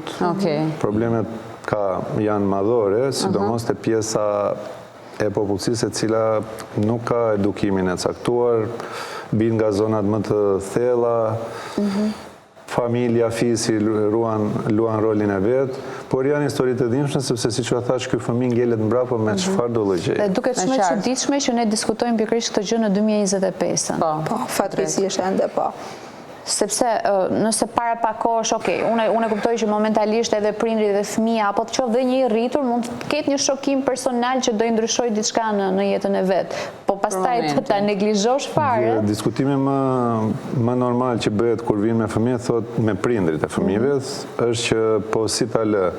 Do ta lësh deri në moshën me syza deri në moshën 12-13 vjeç dhe pas asaj mosha nuk është se do të pyes më, sepse ti je detyruar që deri në atë moshë ai bëhet koshient, ta çosh me një shikim optimal dhe t'ia mbrosh syrin dhe pastaj pas asaj moshe kur ai bëhet koshient, është e drejtë e tij le të zgjedhë se si do të veprojë, po deri në atë moshë ti je detyruar që të kujdesësh, sepse është detyra jote për të kujdesur. Po, e drejtë. Romina, si do të funksionojnë vizitat tek Ital Optik? Do të jenë me orare të caktuara, do të jetë doktori gjatë gjithë kohës në të gjitha filialet? Domethënë ne tek të dyja filialet tona, qoftë tek Selvia dhe tek Alaja, do ndërmarrin vizita okulistike për fëmijët. Pacientët tanë mund ta marrin në telefon dhe të lënë takime përkatës tek mjeku dhe më pas do kryhet vizita okulistike. Çdo gjë me takim. Po, patjetër. Neve edhe në rrjetet tona sociale do vendosëm numrat e kontaktit që dhe pacientët ta kenë më të thjeshtë për të rezervuar takimin përkatës. Jeni pafund të aksesueshëm, që as në prestin e qoftë në rrjetet sociale, qoftë në telefon. Është më tepër që tek Alaja e Tiranës është shumë aksesueshme se në do kenë, sepse jo të gjithë fëmijët do kenë problematika për vendosjen e syze, mund të bëhet ndjekja e tyre në bazë të numrit, në bazë problematikave, do kenë një konsult më të specifikuar dhe më... Ndërkohë, ajo gjëja që gjithmonë të bie në sytë e fëmijëve është fakti që mbase jo në të gjithë, po në disa prej tyre, prej hiperaktivitetit që mund të kenë, është ai materiali i syzeve në fakt që është shumë i rëndësishëm se çfarë mund t'i vendosin prindit, çfarë lloj materiali që mbase mos të thyet shpejt, ose ata janë shpeshherë në këtë pikë pyetjen që çfarë materiali të jenë syzet. Si është e këshillueshme nga ana jote që të jenë rezistente? Ne kemi një gamë shumë qërësyzësh dhe që të gjitha janë me materialet që janë të rezistente për fëmijët. Xhamat ose lentet, ne i kemi dhe më thënë që edhe në qoftë se fëmija është i vogël, ai rrëzohet, bie në tokë, nuk thyhen, janë rezistente ndaj gërvishtjeve, pra janë materiale shumë cilësore. Kështu që për këtë domethënë prindi nuk duhet ketë as edhe një shqetësim. E rëndësishme është në këtë rast që të kryen kontrollin dhe të ndjekin të gjitha gjërat që thot mjeku dhe jemi okay pastaj. Ndërkohë doktor do të pyesja për fëmijët që janë vënë re të paktën prej kohëve të fundit, ndoshta edhe për shkak të anës teknologjike, me sytë e skuqur edhe me sekrecione. Çfarë është në këtë rast dhe si mund të asistojmë? Të janë konjunktivitet, ose siç njihet se në emisionet tuaja të mëngjesit, të drekës, të darkës, njihet si gripi i syrit, në gjuhën mjekësore janë konjunktivitet. Që varet nga periudha. Në periudhat e virozave më të shumt janë konjunktivitet virale, në periudhat e alergjive janë konjunktivitet alergjike dhe pastaj janë dhe ato bakteriale. Por në periudhat në qoftë se këto nuk mjekohen, atëherë ndërthuren me njëra tjetrën dhe pastaj bëhet akoma sepse një konjunktivit alergjik në qoftë se nuk mjekohet për një periudhë disa ditore, kalon dhe mund të jetë edhe pastaj të kalojë edhe në bakteriale. Okej, si veprojmë në këtë moment? Merret mjekimi i caktuar në bazë të sa i ashpër është konjunktiviti, sëmundja, patologjia kur pacienti vjen, kur është në ditë e para normalisht është me i lehtë dhe me ditë më të shkurtra, pastaj në varësi që mund të jetë na 5 ditë deri në 2 javë mjekimi dhe varion si në bakteriali alergjiku dhe ato ndërthurja me antibiotik, kortizonik ose antialergjik. Po, dhe ndërkohë në kushtet e shtëpisë duke vazhduar njëkohësisht edhe mjekimin, çfarë mund të bëjmë? Në kushtet e shtëpisë duhet të përdorim peshqir të veçantë, nuk duhet kemi kontakte me njerëz të tjerë siç e kemi ne që duhet puthim na fillimin në fund kur takojmë dikë fisin, lagjen, pallatin ose kopshin dhe prekjet me njëri tjetrin sepse janë ngjitës, janë shumë ngjitës. Janë ngjitëse. Dhe më pas besoj se fëmijët kanë këtë tendencë që mund ta kruajnë bezdisen. Në momentin që fillojnë mjekimin nuk është se këto shenja fillojnë që të zbuten ose që të eliminohen. A është e vështirë doktor që të pacientët e vegjël për t'i mbajtur syzet gjatë gjithë kohës dhe sa e rëndësishme është që ata mos t'i heqin, sidomos kur janë para ekraneve? Te pacientët e vegjël është pak problem mbajtja e syzeve kur ata arrin që të kenë një pamje optimale mbi 80-90%. Aty lind pak problemi dhe pastaj aty ndërhyn puna e prindërve, sepse tek pacientët e vegjël, në qoftë se kapen në kohë, mund të kenë rikuperim të pamjes ose një ruajtje të pamjes optimale. Dhe me rritjen e moshës, ai e shikon që ka një pamje të mirë, por nuk e kupton që me heqjen e syzeve mund ta përkeqësojë. Pamja që bie pastaj nuk rikuperohet më. Nuk rikuperohet më pas një farmë. Në qoftë se mund të rikuperosh pamjen nga mosha 3 vjeç deri në 5-6 vjeç, pastaj pas kësaj moshe 5 vjeç, pamja që bie 6 vjeç, pamja që bie nuk rikuperohet më ose është shumë e vështirë ose rikuperohet shumë pak. Është shumë mirë në fakt kur e thoni këtë, se është një ndërgjegjësim për gjithë ata që dëgjojnë, se të paktën unë kam pasur syze që i vogël edhe shpeshherë më ndodh ajo shprehja ta dëgjoja që duhet i heqësh syzet her pas here sepse e bën dembel syrin. Dhe është shumë mirë kur e thoni këtë gjë, sepse kjo gjë në fakt e forcon atë mendimin që njerëzit duhet t'i mbajnë syzet, sepse syzet të ndihmojnë për shikimin dhe për të restauruar atë problem që ke pasur. Kemi shumë probleme me këtë thënie, po tani kjo thënie nuk çrrinoset me 2-3 vjet ose 5 vjet. Domethënë si do ka dalë me të drejtën, po. Kaq i shpesh, unë e kam dëgjuar që i vogël gjatë gjithë kohës këtë gjë. E kupton që ma thonin shumë shpesh, por normalisht që një mjek okulisti mirë të mos ta shikojnë fëmijën e tyre gjatë gjithë kohës me syze. Dhe nuk ndikon në debelizëm. Thjesht një sy që nuk ka numrin e caktuar për të parë gjendje optimale dhe maksimale, edhe pse ti mban syze, përsëri do ketë lodhje dhe përsëri mund të bëj ulje shikimi. Ndërkohë ka predispozit që numri të rritet shpejt tek fëmijët apo? Numri rritet shumë shpejt e fëmijët dhe me se kam pasur dhe temën e diplomimit për pjesën e refraksionit dhe pjesën e saj, 80-90% e pacientëve kanë arritur numër maksimal që në moshën 12 vjeç. Cili është numër maksimal? Numri maksimal që ata e kanë në sy. Që kanë numrin e syrit, po. Për shembull mund të them unë ose Rej, mund të kemi numrin tonë, unë e kam minus 2.5, Rej mund të ketë 1.5 dhe numri korrigjimit që ne bëjmë mund të jetë 0.5 ose 1. Kurse fëmijët deri në moshën 12 vjeç, po jo vetëm fëmijët, edhe mosha tjetër e adoleshentëve, pothuajse ka arritur minus 3 direkte që është numri maksimal. Biles me përdorimin e teknologjisë, po vendos, po vihet re që ne miopia dhe astigmatizmi ose cilindri me minus, po sidomos te miopia, po i te i kalojnë numrat e vetë. Do me thënë teknologjia po krijon numër ose po te i kalon numrin që ti ke pasur. Do me thënë pavarësisht se ty të del një minus 3 numri maksimal, kanë filluar që për korrigjim të kërkojnë dhe minus 3.25, minus 3.5 ose një numër më të madh. E qartë, po ndërkohë te fëmijët e vegjël është pak më vështirë vizita. Dhe është për 3 vjeç ndoshta, duhet të kenë si bën një vizitë, na tregoni çik për këto detaje. Çfarë shikojnë atje tek ajo grupa? Fëmijët që të themi që kanë qenë problematikë është një gamë shumë e vogël, sepse varet shumë nga prindi, varet shumë si e përgatit fëmijën. Domethënë fëmijë që kanë ardhur dhe kanë ikur pa bërë vizitë, nuk e kalojnë 10 veta. Okej. Domethënë janë diku te 10 veta, po flasim. Kjo është nga edukata që kanë marrë pra. Po flasim tek sepse në një mënyrë ose një tjetër do bëhet ai prind që do t'ia bëj vizitën e bën. Ka përshtypjen që edhe ju ja bëni shumë të thjeshtë aty me ambientin tuaj shumë familjar, shumë ajo po është kryesorja ambientet që janë krijuar për fëmijët, por që është e rëndësishme është edhe si prindi si e shtron. Çfarë shikojnë tek ajo lupa, sepse nëse ne shikojmë shkronja për shembull? Vizita e fëmijëve nuk fillon me shkronjat. Vizita e fëmijëve fillon me matjen, që bëhet me autoref, bëhet matja e parë dhe pastaj do bëhet ilaç me pika që është zgjeruesi për të parë numrat e fshehtë, sepse fëmijët na vizita e parë deri në moshën 12-13 vjeç fshehin numër. Zgjerimi i bebes së syrit me cikloplegji nxjerr numrat e fshehtë ose numrin e vërtet, sepse te fëmijët mund të dalë një numër falc në fillim dhe me hedhjen e ilaçit me pika del numri i saktë. Dhe të rritet pastaj pas 12 orësh ose 24 orë, pas një ditë ose 2 ditësh për të bërë korrigjimin me te pjesa e shkronjave pastaj. Kjo është vizita e rregullt. Pastaj ka dhe vizitë që bëhet korrigjimi me pasi ke hedhur pikat, por cikloplegjia nuk të lejojnë që të shikosh më shkronjat. Gjithsesi për ju është optimale kjo pjesa. Besoj edhe për protokolli që është protokolli dhe mjafton që të ndodhi kjo pjesa pastaj ju. Ky është problemi që ju thash edhe më herët që nga këta pacientë në momentin që ti merr vesh që fëmia ka numra, ka probleme, të është ajo gama nga 60 dhe 100 veta që nuk kanë ardhur më në... Prandaj kanë filluar që të shmangë, do me thënë pasi bëjmë matjen, them që do të shikojmë problematika në qoftë se ka ose jo në vizitën e dytë të rikontrollit që do bëhet.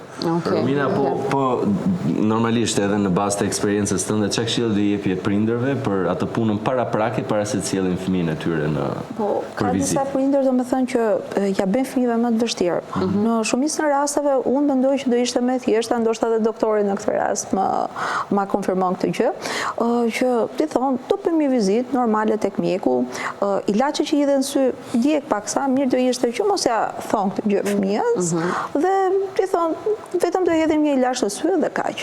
Nuk ka nevojë që t'ja bërë shumë të madhe gjë. Ndoshta reagimi aty mund të jetë më i frikshëm nëse nuk ja shpjegon para. Ka dhe fëmijë që domethënë bërtasin në rastin, por prindi arrin ta bindë ose ta mbajë për ta bërë sepse në fund të ditës është për kujdesin, për shëndetin e fëmijës vetë. Nuk është se domethënë i shkakton më dëme fëmijës. Doktor, a i rekomandon syzet qetësuese tek fëmijët që kalojnë shumë kohë edhe për të studiuar para kompjuterit, flas 10-13 vjeç?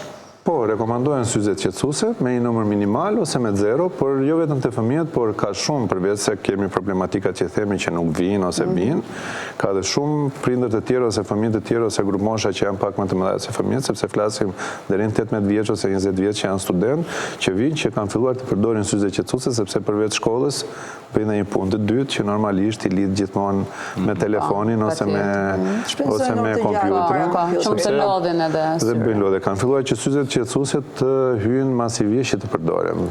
Pavarësisht se ka shumë veta që i kanë syzet problem, ka dhe shumë të tjerë që e mbrojnë syrin e vetë. Po të ndihmojnë ato që të mos krijosh një numër, pra të mos krijosh një numër dhe përveç që mos krijosh një numër dhe ta mbajnë syrin e çlodhur dhe nuk ta lodhin syrin. Se pastaj fillon simptomat besoj të kokës. Me lodhjen e syrit, fillon tharja e syrit, fillon ngelen plurat aty, nuk lubrifikon dhe do fillojnë problemet e konjunktivitit që mund të jenë pastaj dhe ose blefaritit që bëhet diçka kronike. Për ata që janë në punë mbase e kanë kompjuterin gjatë gjithë ditës përpara, çfarë lloj hapësire mbase mund t'i këshilloni që ata të shkëputen, si mund t'ia këshilloni këtë pjesën e të qëndruarit? 2-3 orë ata duhet të bëjnë një pushim për 10 minutash. Pak a shumë ne në firmat në kompanitë e mëdha ku kemi qenë që kemi bërë pjesën e check-upit. Ka shumë veta që i përdorin përveç ata që kanë probleme, ka shumë veta që përdorin syzet qetësuese dhe këshilla që ne ju japim. Po shkëputja ato 10 minuta është e rëndësishme. Do të thënë, nga ekrani i kompjuterit në telefon. Po, pikërisht. Pikërisht. Thuaj që duhet shohësh diçka të gjelbër. Ne nuk është se kemi. Ne do dalim që kemi aftësi gjë. Shojmë palatin tjetër që kanë falë një kohë ata që kanë teliqeni. Zyrat e tjera që janë në qendër ose në pjesë Gjithsesi te Italoptik tek kalaja e Tiranës kemi mjaftueshëm shikon të pak në ka gjelbërim aty. Po, ashtu është. Aty ka pemë mjaftueshëm që mund të shoh. Po aty se kemi problem, nëse ne jemi në rregull, kemi halli për pacientët që janë gjatë kohës. Do vim si lokacion, aty do shplodhemi. Faleminderit shumë Romina, doktor, faleminderit shumë. Është kënaqësi gjithmonë të flasim për Italoptik dhe të flasim për shërbime dhe në fakt edhe për dedikimet që mjekët në Italoptik kanë ndaj fëmijëve dhe të gjithë pacientëve të tjerë. Faleminderit. Kishte diçka doktorin? Jo, kisha diçka që ne fëmijëve kemi edhe 2 javë të para të shtatorit, që është java para se të fillojë shkolla, që kemi dedikuar të paktën 4 vitet e fundit që unë jam pjesë e Italoptikës. 2 javë i parë i shtatorit ka qenë prapë me oferta dhe prapë me vizita. Ska gjë se dera të do vi prapë të jeni vigjilancë disa herë të vetëm qershori. Po. E pra prandaj thash ju vazhdoni gjatë gjithë kohës të keni në fokus patjetër edhe fëmijët mbi të gjitha. Okej, super. Ikim në reklama, kthehemi vetëm pas pak. Faleminderit.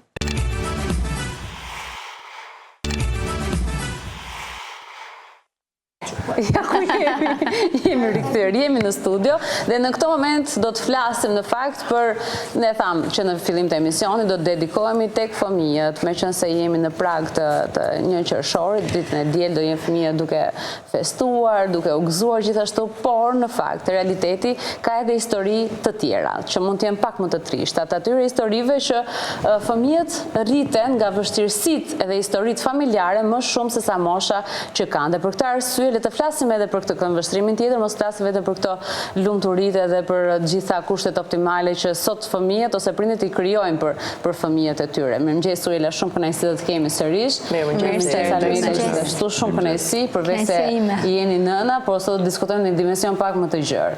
Pra, është realitet, duhet ta pranojmë që ka një pjesë të shoqërisë që e ka këtë si përjetim, le të themi, dhe duket sikur fëmijët e kuptojnë këtë gjë kur rriten, që unë jam rritur më shumë në moshë sepse kam kaluar halle familjare. Pra këtë dëgjon të flitet nga një 15 vjeçar i cili duket si 30. Është vërtet. Të ka ndodhur të dëgjosh raste të tilla? Shiko, kam përshtypjen sot patjetër që gjendet më shumë. Megjithatë, edhe nëse kujtojmë kohën tonë, po themi disa fëmijë që vinin nga familje me probleme, ishin ata fëmijë që bërin një lloj diferencë. Dhe kur ata u rritën, po themi kishin një qasje tjetër ndaj halleve të jetës. Sepse ishin persona që kishin marrë pak më përpara përsipër gjëra që fëmijëve nuk ju takon. Dhe këtu po themi të cilim shumë të thjesht që janë humbja një prindi, një djalë ndoshta 13 vjeç bëj kryefamiljar. Megjithëse nuk e meriton të jetë kryefamiljar, pra ai ka nevojë të jetë fëmijë.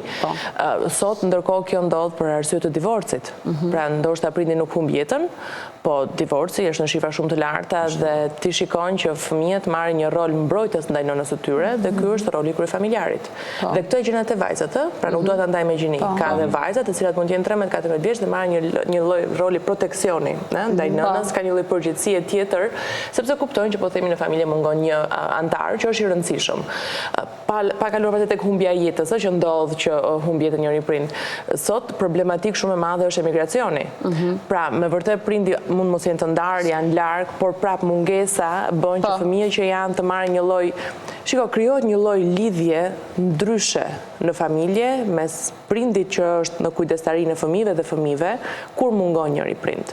Fizikisht ata kanë një lidhje dhe emocionalisht kanë një lidhje tjetërsoj, pra kompensojnë mungesën dhe kjo pastaj kthehet në ngarkesë për fëmijën. Pa kaluar, jo vetëm për plotësuar diçka, pa kaluar tek pika që shpeshherë arsyet ekonomike pastaj, sepse unë qëndrova tek e njerëzishmja, tek mungesa një personi, por arsyet ekonomike bëjnë që fëmijët pastaj ta përjetojnë gjithë stresin e prindërve. Dhe këtë do duhet ta plotësoni më tutje pastaj. Patjetër. Thjesht për të gjitha këto që ti përmende, të gjitha e qëndrojnë, po jam thjesht më bën përshtypje fakti që këta fëmijë vlerësohen më shumë, qoftë nga shoqëria e tyre, nga bashkëmoshatarët, apo bëhen target bullizmi. Se pari njërë dua të shkoj pak më tej dhe të prek pak elementin që Suela e ceku shumë bukur, tha rastet kur mungon njëri prindër, rastet kur fëmia tenton të mbrojë apo me rolin e mbrojtësit të prindit të tij, quhet ndryshe në konceptin shkencor, ka një term që është parentifikimi emocional, ku fëmia merr këtë përgjegjësinë e madhe që në rastet të një divorci që nuk shkon mirë të bëjë ndërmjetësuesin. Mendoni pak sa barë e rënd për një fëmijë që mes dy prindërve që grinden me njëri tjetrin, nuk e gjejnë gjuhën, të detyrohet fëmia të marrë këtë peshë kaq të madhe dhe të bëjë ndërmjetësuesin për të vënë paqe kur e gjen dhe veten si ajo prona që do të ndahet në anën e cili do kaloj. Nga ana tjetër, kjo barë e rënd në dukje janë ata fëmijët që prindrit në momente të tilla të brishta krenohen tek të afërmit e tyre dhe thonë vajza apo djali më doli krah, është i fortë, është mburoja ime më e mirë. Nga ana tjetër, brenda këtyre fëmijëve krijohet një ndjenjë boshllëku shumë e madhe, rriten para kohe dhe në seancat e këshillimit psikologjik janë ata të rritur që në moshën 28 vjeçare kanë patur për shembull një fëmijëri të ngjashme, vinë dhe thonë jam në ankth të vazhdueshëm, ndjej që koha po më kalon, kanë filluar të punoj që 15 vjeç, që 16 vjeç dhe tani ndihem si 78, kanë frikë po plakem.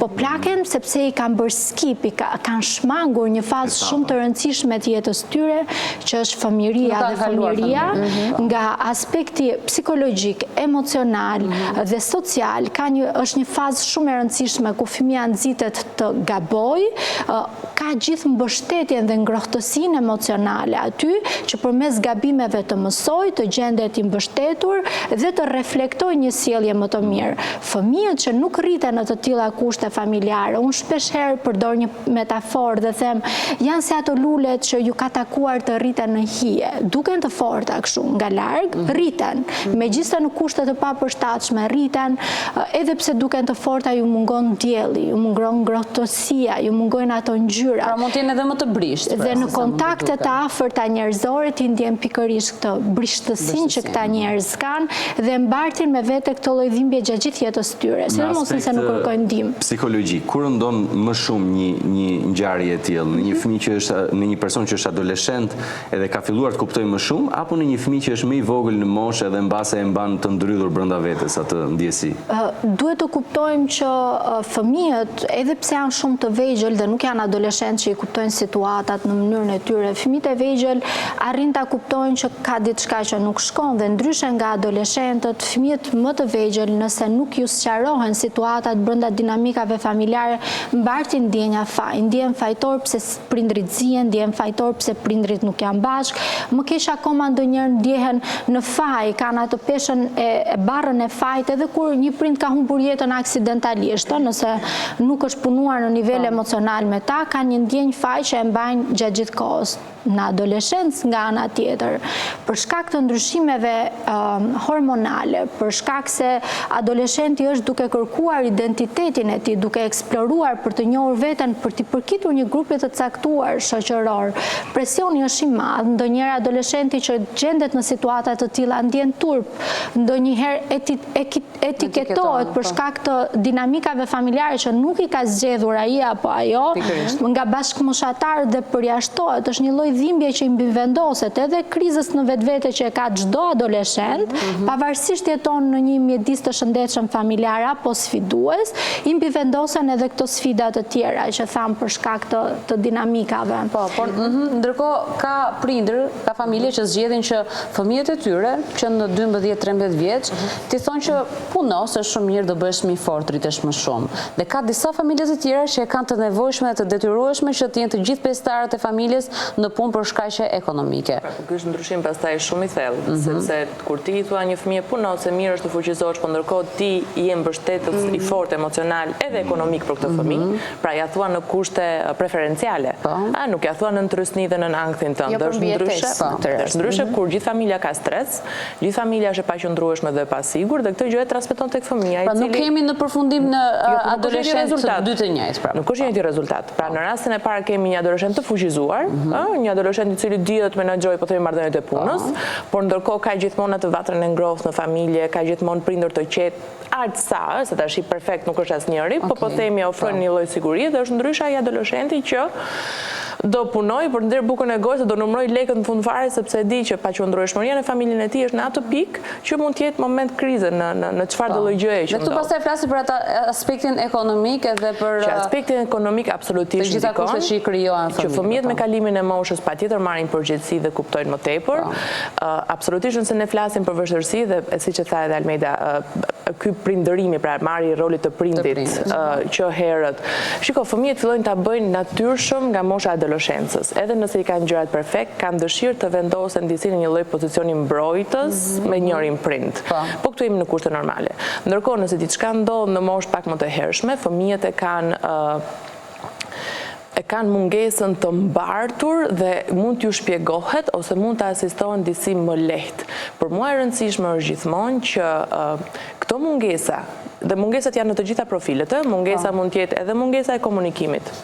Pra ti mund t'i kesh të dy prindet aty, gjithçka mund t'jetë perfekt, po themi nga jashtë, por që s'ka asnjë gjë brenda, nuk ka cilësi familja. Mund të shtoj diçka se është shumë interesante kjo që nxore. Ne mendojmë që dhuna është gjithmonë kur ka përplasje fizike, kur ka përplasje verbale, po dhuna që shkakton gjurmë dhe lëplag në shpirtin e një fëmie është e njëjtë edhe kur prindrit nuk flasin, janë të ftohtë, janë të heshtur, nuk e mbështesin njëri tjetrin. Fëmia nuk ka parë kur që prindrit të këmbejnë një puthje të lehtë në faqe, një përqafim, një përkëdhelje në momente brishtësie, në momente gëzimi, dhe këto impaktojnë, dhe këto lënë gjurmë. Ky lloj ftohtësie është si një frigorifer, në vend të ketë ngrohtësi dhe dinamika mbështetëse, është një familje që praktikisht i hyn aty dhe gjithçka është e ftohtë. Kështu që dhe kjo lloj heshtje është neglizhencë. Pa diskutim është neglizhencë emocionale në rastin kur nuk përmbushen, kur ka deprivim emocional për fëmijën, po nga ana tjetër fëmia ndjehet i padëshiruar, i papranuar nga këta prindër, i kritikuar shpeshherë, sepse çfarë bëjmë ne kur ne nuk jemi mirë si prindër, si bashkëshort, nuk jemi mirë as si prindër. E shtojmë zërin e kritikës dhe në raport me fëmijën. Prandaj themi që kujdesi fillon nga vetja, duke u kujdesur për mirëqenien tonë shpirtërore, do jemi dhe nëna më të mira në raport me fëmijën. Është rëndësishme ta themi, se ndonjëherë duket sikur po themi kujdesi ndaj vetes është dënim shumë i madh për gratë. Jo, po unë s'kam kohë do merr me fëmijët. Pa harruar dhe s'duhet harrohet që shiko, kujdesi ndaj vetes tënde është dashuri ndaj fëmijëve. Dhe e them disa herë dhe unë me prindrit që takohem e them, shiko, nuk është mëkat të duash veten tënde, është parimore, është parësore, është cilësore të duash veten tënde se kështu ti kujdesesh për fëmijën tënd. Po doja të plotësoja, sepse ti e jep cilësisht pastaj gjithçka që jep, kohën tënde jep cilësisht. Po doja të theksoja, sepse gjithë thelbi është që mirë dakord, ndodh dhe do ketë gjithmonë, po themi, situata që fëmijët mund të burrërohen apo të marrin rolin e prindit apo të marrin rolin e shiko ky fëmijë është rritur paraprakisht. Gjithë problemi është, po themi, se sa këta fëmijë do arrin ta përballojnë këtë gjë në të rriturën e tyre. Pse? Sepse ndodh shpeshherë që për arsye të këtyre mungesave ata ndërtojnë marrëdhënie pastaj të sforcuara në rritjen e tyre. Ndodh dhe kemi ekstreme, ose nga ata persona të cilët nuk do duan të hyjnë në një marrëdhënie për arsye të gjithë pasigurisë së mbartur dhe kalojnë një lloj deviance tjetër që e kanë me frikë këtë gjën, sepse nuk janë stabilizuar, nuk kanë kuptuar që mund të ndërtohet ndryshe dhe kemi dhe një ekstrem tjetër, ka shumë profile, po dua vetëm të rrinë në dy ekstreme. Një ekstrem tjetër i cili do ta mbajë me shumë forcë atë lloj marrëdhënie që kërkon dhe që krijon, sepse nuk do të arrijë, po themi, në atë lloj dështimi, në atë lloj mungese që ka pasur. Po edhe kjo është e dëmshme, sepse hyn në marrëdhënie toksike. Pra, e duan ta mbajnë me zor, për çfarë do lloj kushti, në vetë sakrificë maksimale, kryesisht e varësat kjo, për ta mbajtur. Cila është pjesa më interesante? Personat që janë në kërkim të afirmimit, në kërkim të dashurisë, në kërkim të nevojës për të ndjerë i pranuar nga tjetri. Nëse e kanë të reflektuar ata tek zgjedhja e partnerit? Pikërisht. Nëse zgjedhin një partner që jep dashuri të shëndetshme dhe pa kushte mërziten dhe ikin, sepse janë mësuar që dashuria vret, dashuria të bën të vuash, dashuria të zhvlerëson dhe dashuria e shëndetshme i krijon një lloj ndjesie, është i mërzitshëm ky raport. Po shkoj, po gjej diçka që mua më zgjon dopaminën në momente të caktuara, më bën të ndjehem entuziaste dhe pastaj tak më zhyt në ekstremin tjetër. Por doja të shtoja edhe diçka tek pjesa që u cek pak më herët tek puna e parakoshme e fëmijëve. Ti bëre një pyetje se ku ndryshojnë adoleshentët që prindrit duan të fuqizojnë dhe të mësojnë me edukatën. Na kanë të njëjtën rritje dhe të njëjtin rezultat. Dhe me këta të tjerë që janë të detyruar të punojnë për të mbajtur familjen apo për të mbështetur një prind. Fëmijët adoleshent edhe me ligj nuk mund të punojnë më shumë se sa 4 orë në ditë. Kur një fëmijë adoleshent rritet para kohës se duhet sjellë rrogën në familje, punon 8 orë, 10 orë, 12 orë dhe këtu fillon edhe abuzimi, ku shkelen edhe të drejtat e njeriut në raport me këta fëmijë që detyrojnë të hyjnë në tregu të punës në mënyrë të parakoshme. Dhe këto boshllëqe që ne na duket fjalë lehtë, kjo barrë emocionale që këta e mbartin me vete që nga fëmijëria dhe 25 vjeç kanë frikën se u plakën dhe duhet të ndërtojnë familje dhe zgjedhin partnerin e parë që ju bie, sepse ndjehen vërtet të plakur. Një vajzë që ka filluar të punojë që 15 vjeç, ka ndërtuar përvoja të parakoshme, të papërshtatshme me moshën e saj, pa diskutim që ndjehet e konsumuar në nivel emocional, pa diskutim që ndjehet e konsumuar në nivel social, në nivel ekonomik po ashtu dhe ndonjëherë edhe zgjedhjet janë për të mbushur këto vakume dhe janë të papërshtatshme dhe janë të pashëndetshme. Dhe nga ana tjetër janë po këta fëmijë që përballen me një realitet komplet tjetër, atë që prindërit u plotësojnë gjithçka, nëse është një qershori do plotësojnë çdo dëshirë të mundshme, nëse është adoleshent ndoshta do të ketë edhe makinën e parë pa mbushur moshën 18 vjeç. Mos ta ketë, këtu po prap në shkelje të ligjit. Jo, po e ka, ta kenë dhuratë. E ka aty. Ne kemi parë video që janë nuk i duhet. Tani te kjo pika edhe kjo qasje shkakton të njëjtin boshllëk emocional si ekstremi tjetër që ne po flisnim. Ti japësh mesazhin fëmijës që dhuratat apo mirëqenia materiale ty do të zvendësojnë një lloj mungese emocionale që ti e ke në familje, ka familje që kanë mirëqenie ekonomike, po nuk kanë mirëqenie emocionale me njëri tjetrin. Janë ata prindrit që ndoshta nuk zihen kurrë, po fëmia nuk ishte kurrë të përkëdhelin dhe të mbështesin njëri tjetrin, kalojnë orë të gjata jashtë shtëpisë. Nga ata fëmijë që nuk duan fare dhurata, duan thjesht prindin në shtëpi dhe të kenë për kujdes. Janë velur me dhurata, kështu që prezenca emocionale e prindit nuk justifikohet edhe nuk krahasohet me asnjë lloj dhurate financiare financiare që prindi mund t'i bëj. Shumë prindër thonë keni dëgjuar, punoj me orë të gjata për të siguruar këto financa të mira që fëmijëve të mi mos të mungojë asgjë, kur në fakt kanë shkaktuar pa kuptuar në mënyrë të pavetdijshme plagë të fëmijët e tyre, pasi fëmijët kalojnë shumë sfida, pa mbështetjen e prindrit, kalojnë shumë vështirësi dhe në mjedisin e tyre në shkollë dhe kur kthehen në darkë prindrit janë aq të lodhur sa nuk e gjen kohën për të diskutuar me fëmijët e tyre, për të pyetur si ishte dita jote sot, si u ndjeve, çfarë të mungoi. A do doje Ky është momenti që i plagosim të gjithë ka pak fëmijët. Jo për ta shkruar, po te pika po themi që kemi ngarkesë jo shumë e rëndësishme. E ndjej shumë të nevojshme të jap së pari prindërve mesazhin, që është justifikimi më i madh, të thuash un punoj gjatë dhe nuk gjej kohën për fëmijët e mi. Jo, dakord, po nga pak e bëjmë të tërë. 30 minuta në ditë, 30 minuta në ditë nuk janë shumë. Jo, se nuk dua që prindë të më ndjen fajtor, se kam shumë probleme prindë që janë kthyer në një sfidë personale. Është shumë e rëndësishme. Diçka krizë brendshme ka që unë nuk më ja dal. Domethënë një balancë të shëndetshëm. Të dëgjoj me shumë vëmendje. Jo, dakord jam me këtë. Të thuash që unë punoj nga mëngjesi deri në darkë dhe nuk kam kohë që t'i gjendem pranë emocionalisht fëmijëve të mi, është justifikimi më i keq i mundshëm që një prind bën për të shmangur ato barrën emocionale, ato vështirësitë e problematikave në mjedisin familjar, nuk do t'i shmang dhe mbyt veten, nuk do t'i përballoj, nuk mundet t'i përballoj dhe mbyt veten në punë. Që një prind mos të gjej dot kohën, 30 minuta në ditë, bisedë cilësore, nuk po them 5 orë, nuk po them një pasdite, po 30 minuta ti jesh tek për tek me fëmijën tonë, të thuash çfarë të shqetësoj, si mendove ta zgjidhësh, po si u ndjeve këtu brenda, çfarë emocioni përjetove. Absolutisht kjo është ajo që duhet. Për shkak të stresit dhe ta minimizosh këtë, duke thënë prit se prindri ndjen në faj, pa diskutim prindrit bëjnë mirë të ndjen në faj dhe bëjnë shumë mirë të reflektojnë dhe të marrin 30 minuta kohë në ditë në darkë për të ndarë kohë cilësore për të njohur fëmijët e tyre dhe për t'u ofruar. Unë sigurohem me vajzën time që çdo ditë 30 minuta ti kem unë edhe ajo ekskluzive. Unë kam përshkruar ndonjëherë që 30 minutë që ne pranoj, domethënë po mundohem ta mbaj. Dhe të them të drejtën, nuk është një këshill ideale. Kjo pse na duket e vështirë? Pse na duket kaq e pamundur? Sepse edhe prindi është njeri, mos harrojmë se edhe prindi ka hallë, ka nën, ka motër, ka vlla, po mi pra mirë. Tash ti kuptoj ndonjëherë edhe mund të rrshkasi. Po themi 30 minuta. Tu jemi te pika që po themi unë kam një lloj hapësirë pak më tolerancë, sepse kam shumë probleme me nëna që sot ndjen të sfiduara, duhet të jenë on top, mund të jenë gra të vetme, pra rrisin të vetme fëmijët, kanë 3 punë dhe pastaj e duan këtë 30 minutë, po e duan me shpirt të 30 minutë për fëmijët e tyre dhe pastaj nëse ju rrshket kjo gjëja 2 herë në javë, çiko ajo është në mirë prapë. Se po përpiqet ta bëj. Jo, sepse nuk është çështja tani ta marrim gjën strikte në ta gjeni çdo ditë, nuk mund të jetë çdo ditë.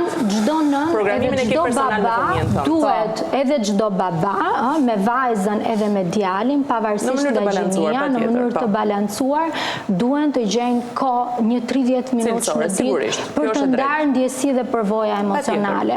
Dhe të thuash kjo është e vështirë nëse ti ke gjëra që po i shmang dhe e mbyt vetëm. A mjafton vetëm ky 30 minutë apo duhet edhe ta shoqërosh në aktivitete, ta shohësh tek bëja të përgjigjem për materialet e po themi që blejnë shumë se nuk do të patjetër. Se pak se është shumë e rëndësishme kjo përgjigja edhe për njerëzit që na dëgjojnë. Çfarë vëre unë nga praktika ime e përditshme? Ka prindër që nuk lodhen dhe gjejnë kohën dhe i shoqërojnë fëmijët nga një kurs në tjetrin, po kur vjen puna për këtë 30 minutë për të folur, për vështirësitë emocionale, për të dhuruar këtë prezencën që fëmia fuqizohet edhe rritet, nuk e gjejnë kohën. Mos harxhoni kohë të shoqëroni fëmijët nga e hëna në të premte në 5 kurse të ndryshme, po ju lutem dedikoni të paktën 30 minuta në ditë për të kuptuar me cilat ndjesi është përballur fëmia. Për shembull, personalisht shikoj që në adoleshencë mos të zvendësoj me një shok të besuar që keq këshillohet. Për qenë realist, për shembull, unë shikoj kur shkoj me Argocën në Kopësht dhe shikoj mama që vinë me vrap nga ajo puna, heqin takat mes të rrugës, veshin një pal pupa dhe shkojnë që të kapin orarin për të marrë gocën se s'duan ta lënë jashtë është ose vajzën dhe flasin gjatë rrugës. Gjatë rrugës e shfrytëzojnë në një farë mënyrë edhe atë me vrap, sepse mund t'i presin një tjetër orar. Kjo është e mirë gjithsesi. E ka fjalën e sakrificit një ushtri të gjithë me këtë dalim tek ajo gjëja që tham, koha gjehet, nëse e gjen në makinë duke shkuar kurs. Për dikë mund të jetë sakrificë, për dikë mund të jetë komoditet. Komunikimi nuk mund të humbë, sepse ti mund gatuash, mund të lash enët, ndërkohë flet nuk flet, pra komunikimi nuk mund të humbë. Po edhe këto kornizat e frikshme ndonjëherë, sepse kemi kthyer një lloj standardi, unë kam gjithmonë dëshirën t'i bëj më të natyrshme sepse njerëzit ndjehen më të përfshirë. Pra ti mund ta flasësh duke shkuar në kurs, mund ta flasësh ama vetëm jo ajo në kafe, ti në celular, fëmia jot në celular, sa ajo pastaj është vrasje për fëmijën dhe vrasje për ty dhe kjo ndodh rëndom. Për ta kthyer tek pika që shiko këta prindrit sot që ju dhurojnë fëmijëve tyre shumë çka, nuk i bën prind më të mirë. Kjo është e garantuar, pra nuk rezulton në asnjë lloj studimi dhe në asnjë lloj praktike që këta janë prind më të mirë dhe nuk është automatikisht që këta janë fëmijë më të mirë. Ka fëmijë që rriten në vështirësi më shumë. Nuk është e thënë që këta fëmijë janë automatikisht më të mirë, po themi se kanë marrë gjithçka. Nuk ka një formulë që janë patjetër më të këqij. Por sigurt është një gjë që po nëse e kthejmë prapë tek prindi dhe nëse prindi komunikon siç duhet me fëmijën, do e kuptoj nevojën e tij. Nëse nuk ka nevojë të bëjë ato gjërat, por realisht i përshtatet me atë çka i duhet. Duke ti blej mungesën. Po pra, të blej mungesën me një dhuratë dhe një mungesa. E di çfarë problemi është kjo, nëse ti i mëson fëmijës tënd dhe që në vegjëli që ti blesh mungesën ose pak kënaqësinë duke rimbursuar këtë me një lloj shpërblimi, ti i krijon atij fëmijë varësi ndaj gjërave për të plotësuar, po themi krijon lloj varësi. Të vi një moment që mund të dojë mungesën tënde dhe të dojë dhuratën. Po e shohim nga ana tjetër, për shembull. Se bëjnë që në vegjëli, po themi ai bën sherr, ngrindet i blejmë çokoladë. Është po prapë njëjta gjë. Pra nuk marrim mundimin ta shpjegojmë, nuk marrim mundimin të themi dakor, po qan, hajde se po qajmë bashkë. Se kjo është teknikë shumë e mirë. Ka prindër që thonë që unë një fëmijë kam ose dy fëmijë kam edhe do i plotësoj çdo gjë. Do këtë, do mundohem t'ia siguroj që to kurse t'ia blej këtë gjë. Duke dashur të plotësosh diçka, çdo gjë, un kam vetëm një këshill shumë të mirë. Krijoni mungesa të shëndetshme. Këta prindrit që kanë mirëqenie financiare kanë detyrimin të krijojnë mungesa të shëndetshme për fëmijën e tyre. Mos i blini çdo gjë sepse i privoni nga e drejta për t'ju gëzuar pritjes mungesës edhe arritjes së një qëllimi të caktuar. Kështu që pa diskutim shumë dakord me Suelën që i drejtojmë drejt varësive, çdo palumturi ne kërkojmë ta mbushim me objekte të jashtme dhe kjo është shumë e pashëndetshme. Dikush mund të krijojë varësinë nga ushqimi, nëse s'ka gjë më të gabuar se sa një fëmijë që qan t'i japësh një çokoladë, i thua që çdo moment ku ti do ndjesh i trishtuar, shko tek ushqimi dhe pastaj kalojmë në dy ekstremet, ose obezitet, ose fillon fëmia apo adoleshentit të rrezikojë anoreksin. Ka një zgjuarsi fëmia i sotëm të frikshëm që në 3 vjeç arrit të ta kuptojë të gjithë ty logjikën. Do të thënë, nëse ti e blen sepse nuk e qen aty dhe ta blen mami ose babi ose një familjar tjetër që nuk e ka takuar prej javësh dhe prej muajsh edhe pse është aty poshtë pallatit. Dhe thotë që ti blej këtë dhuratën se nuk e kam takuar këtë fëmijë, po nuk krijon atë marrëdhënie dhe atë kontaktin. Pra gjithsecili mundohet që ta blejë atë mungesën. Dhe fëmia 3 vjeç e kupton, kur shkon 5 e kupton shumë qartë. Ndërkohë është dhe një ndarje tjetër, është çfarë quhet luks për dikë dhe çfarë nuk quhet luks për dikë. Sepse ne mund të blejmë diçka dhe mund ta quajmë luks atë gjë. Ndërkohë për dikë tjetër është një gjë fare e rëndompla.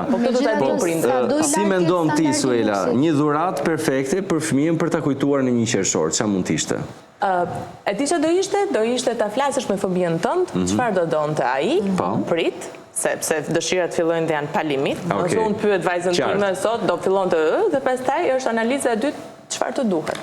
Pra unë kam shumë të rëndësishme që fëmijët të mësojnë të duan, po edhe çfarë ju duhet.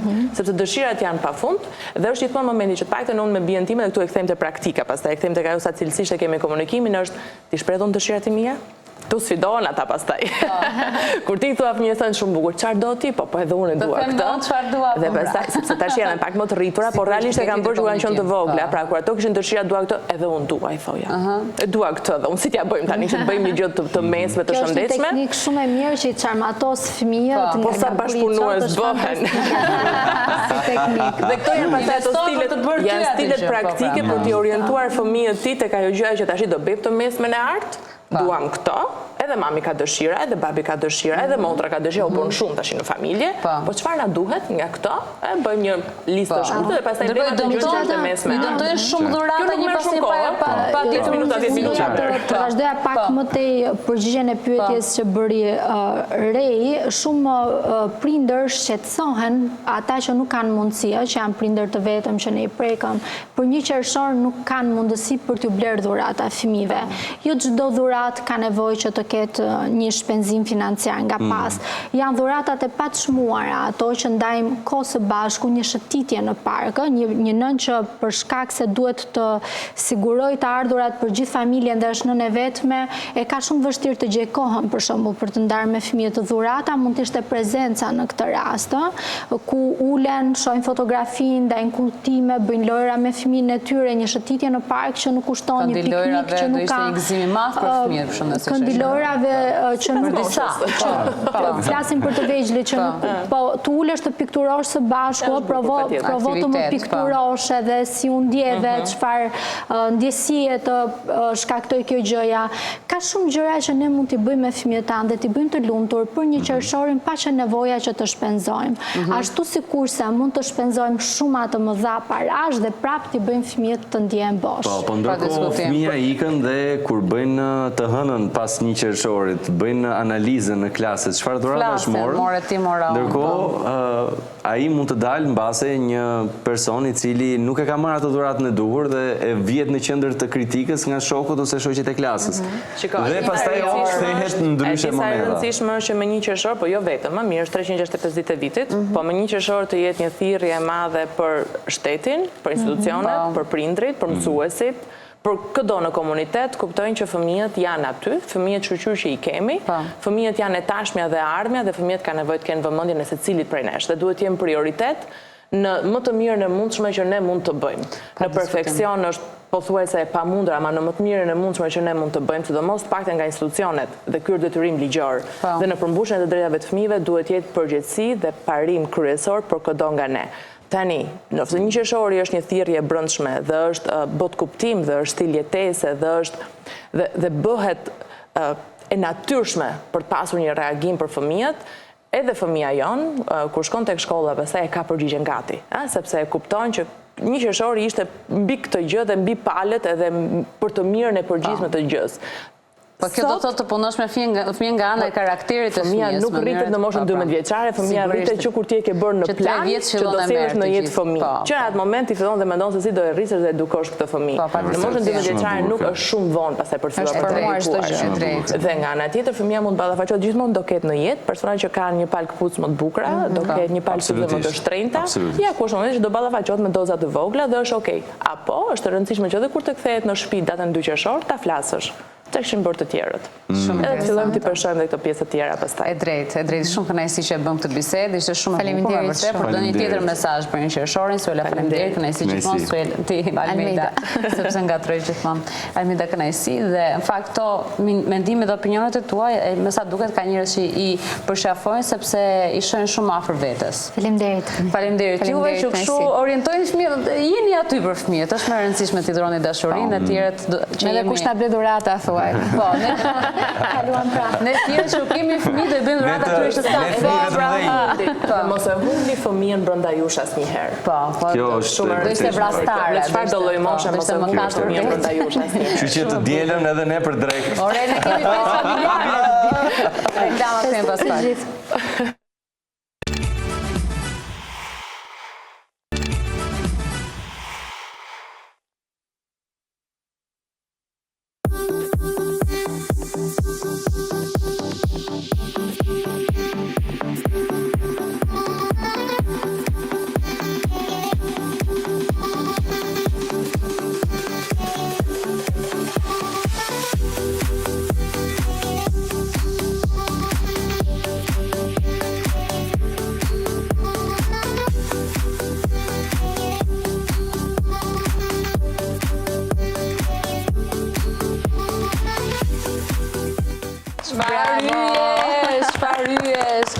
duke bukuroshet. Fashion Show Kids do ta mbyllim shumë me këtë bardhësinë të paktën sot janë mirëmëngjes, mirë se erdhët.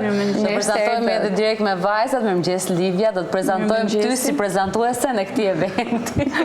Shumë kënaqësi që erdha. Kënaqësia imja. Dhe ishte në krye të detyrës me datë 1 qershor, edhe duket që tashmë puna të ka të mbushur gjatë këtyre ditëve. Si çdo ditë, do jem edhe atë ditë edhe mezi po e presim. Po, ke dhënë 100% tënë në pregatitje. Më thënë rrallë shihen prezantuese, moderatore që t'jenë aty në prova, në sete, në pregatitje, gjithashtu në sfilate. Kam investuar 100% sepse është një projekt që është bërë me zemër, edhe kur çdo gjë bëhet me zemër, ja vlen çdo lodhje, çdo gjë, gjithë sfidat që ka pasur si çdo projekt me fëmijë. Po, patjetër. Do flasim për sfidat dhe sakrifica, po të prezantojmë të bukur si mund shikon kjo, nuk di do. Këto syrat e tu, nuk e di. Të thonë në shpesh i ke sytë shumë të bukur? Po të na thotë një çik emrin një herë, po. Na thoj pak emrin? Jam Azalea, 5 vjeç. E 5 vjeç. Je 5 vjeç ti? A të thonë që i ke sytë të bukur, moj? A? Dhe u thua faleminderit paktën. Faleminderit. Shiko tani. Me ato sytë e tu e binde zyshën që ishe shumë e mirë për të qenë modele? Çfarë të pëlqeu më shumë zysh aty, sytë? Apo dhe buzëqeshin? Sytë. Po çfarë tha zysh aty për shembull? Tha gjë zysha mban mend ti ç'mund të ketë thënë? Ka thënë që je shumë e bukur, je yll, bën për këtë punë do bëhesh modele. Dhe ti do bëhesh modele kur të rritesh? Apo ke ndonjë profesion tjetër? Do bëj modele. Vetëm modele. Po ju të gjithë si familje do bëheni model? Të gjithë si familje do bëheni Kriteri janë model? sytë me sa duket. Ku kemi vete ti sot? Këtë model, babin dhe mamën. Okej, po, shumë mirë. Motrën e ke sjell ti këtu apo të ka sjell motra aty? Te ky. Dhe babi. Si e babi, po. Mirë, do ta Dhe zbuloj japësh pak motrën mikrofonin motrës, se dua motrën unë tani. Hajde. Po. Unë jam Alesia dhe jam 12 vjeç. Alesia, je shumë e bukur edhe ju i pas keni sytë kështu si familje me ngjyrë shumë të bukur. Alesia na shikon edhe tek seti, ja dhe tek fotot e realizuara, shumë të bukura, ke dashur një modele e vërtet. Faleminderit. Si ka mundësi që ju të dyja motra brenda të njëjtit spektakël, kush e mori njëra tjetrën? Aza. Ishte Aza e para? Po. Dhe ti u bashkove? Pse, si? Sepse Aza kishte turp të rinte vetëm aty, duke bërë prova dhe u futa dhe unë me Aza. Për të ndihmuar motrën. Ka një lidhje shumë të dyja bashkë, ndërkohë që Aza bën prova, kërkon miratimin e Alesias dhe e kërkon me sy. Nëse nuk është, po fokusohet. Duke sikur funksionojnë kur janë të dyja. Kur janë të dyja afër dhe shumë e bukur duhet të jetë për ty që je me motrën në të njëjtin event apo jo? Po edhe ti modele do të bësh? Po, kam shumë qejf të bëj modele. Edhe aman kjo postura jote, o zotë si zonjusha, konkret është kështu. Po. Shiko tani, kush e ka sytë kështu? Mami apo babi? Mami. Mami. Keni marrë Ju të marrë që ju ka trashëguar gjën më të bukur. E kalëm tek vajza tjetër? Po. Edhe sytë e tu janë yll. Kjo duhet thënë. Edhe buzëqeshja. Emri? Agnesa, nduka. Agnesa, ta gëzosh Jam Agnesa. 8 vjeçe. Po, edhe 100 të bëhesh. Nga vjen ti Agnesa? Nga Lezhë. Nga Lezhë. Lezhë. Ti jeton në Lezhë dhe vjen çdo ditë për provat këtu? Po. Wow! Fantastike. Po si e ke marrë vesh ti në fillim që do të ishte ky konkursi i modës, sa i the prindërve si do mësillni për ditë, se është pak rrugë e gjatë, ka përshtypjen ti zgjohesh pak herët, ndoshta lodhe ndonjëherë shkollën për të ardhur apo jo? Sot kam lënë shkollë. Si ke lënë pak shkollën sot? Është shef kështu kur bën ndonjë orë kështu që e bën pushim? Apo të mungon shkolla sot? Jo shumë, ha? Jo shumë. Po i ka shijuar shumë eventi, më sa duket, përgatitur që Çfarë ka nuk e pëlqyer ndjen. më shumë zyshat e ty? Çfarë mendon ti? Çfarë ishte ajo gjë që zysha donte që ti ta rregulloje, që se kishe mirë? Heqja shpejt edhe duhet me majt kokën sipër. Tani ke rregulluar këto. Tani ecën si duhet. Bravo. Po edhe juve? Po, jo, ka një gjë që patjetër vetëm se stafi e ka përkeqësuar situatën që na e ka bërë kështu. Mund të ndrojmë. Mund të kishim ulur bashkë, edhe ti ke ardhur me motrën apo jo? Që në fakt t'ja kaloj mikrofonin, unë shikoj tek motra jote një lloj elegancë, unë nuk e di domethënë ka një lloj bukurie shumë Do bë shumë modele mira, unë e thon, do të thënë nga unë, ty ta ka thonë Zysha vetë, se përderisa të ka marrë te ky eventi pa diskutim. Më thoj pak emrin, lutem. Përshëndetje, unë quhem Mambla Ndoka dhe jam 10 vjeçe. Dhe ti si një 10 vjeçare po shijon më shumë këtë eksperiencë apo jo? Dhe është më tepër që je me motrën si të duket? Po të pëlqen apo? Më pëlqen. Tani, ka xhelozi dhe rivalitet në shtëpi, për shembull, kush është më bukur para pasqyrës, duke sfiluar para mamit, babit, për shembull? Jo. S'ka, Jo, të dyja shkëlqejnë, të dyja bëjnë shumë mirë sfilatën. Po, i ke dhënë ndonjë këshill motrës për shembull, se çfarë si të eci, kur bëni ato provat në shtëpi? Po, i kam treguar që të buzëqeshi mirë. Okej, prandaj është gjithkohë se shorit me këtë buzëqeshjen e bukur, More, patjetër. po, kjo Zysharli, Po, po i merr me familje të gjithë. Është fat i madh. Nuk e di domethënë çka ka bërë kështu. Është fat i madh për ne që do shohim ditën e diel në një qershor dhe jo vetëm ne fizikisht, por edhe gjithë shikuesit e MCN televizion, edhe të zgjohur me MCN, shumë personazhe të njohur. Ka një updatim në faqen e Fashion Show Kids gjithashtu, nëse mund të na zbulosh Livia ndonjë gjë sot, dita e fundit sot, kemi afat dita e fundit. Tani flita më se diqëm dhe neve. Është një nga personazhet VIP, Sonila Meça, është Egla Ceno, Dasara Karaiskaj, Era Rusi. Po. Janë njësër personazhe, po, Krisa Caushi. Do të bëjnë thjesht një sfilim me fëmijët, apo do të kenë mundësi të mbajnë një fjalë për fëmijët? Nuk është thjesht një sfilim. Sfilada e VIP-ave është gjithë kauza e ndërtuar eventit, edhe është qëllimi i eventit për të bërë, por disa nga personazhet do kenë performanca artistike, disa kanë për të thënë një fjalë, nuk është thjesht një sfilim, është një show. Është një show i plot. Jeni drejt finalizimit, ka gjëra të fundit? Jemi drejt detajeve të fundit, emocioneve të fundit, ngarkesave, se jemi kujdesur gjithë që çdo gjë të shkojë në detaje e kuruar ashtu siç është menduar. I ke plotësuar orët e gjumit deri tani? Deri tani nuk i kam plotësuar, po pres të mbyllim edhe eventin, edhe të shkojë gjithçka mirë dhe pastaj do i mbyllim. Dhe ka një gjë që gjithë të figura që ne po shohim në fakt do të jenë bashkëqërues në sfilat. Ama personat të tjerë që ju keni gjatë gjithë kohës në storynë e faqes në Instagram të Fashion Show Kids, ka personazhe të papar të botës filmit, të artit, të kulturës, të televizion, gjithashtu që kanë ftesa, kanë pranuar pa diskutim ftesat dhe shikojmë një gatishmëri për këtë event, janë të gjithë kur do t'jetë dhe orën pa tjetër, pa diskutim. Që do t'jetë në orën? Në orën 6:07 është tapeti i kuq dhe pastaj nis eventi. Po, fantastike. Ka një prani të konsiderueshme nga personazhe publik dhe jo vetëm, edhe për këtë na vjen mirë sepse e kanë përqafuar edhe nuk ka pas refuzime ftesash. Po, pa tjetër, sepse është eventi më i madh, pra diskutim kush do ta refuzonte një ftesë të tillë. Është me shumë potencial. Ndërkohë ti Livia vet, çfarë sheh, domethënë sa të ka rritur kjo si eksperiencë që ke kaluar gjatë gjithë këtyre muajve, normalisht duke qenë edhe afër prindërve, duke qenë afër fëmijëve?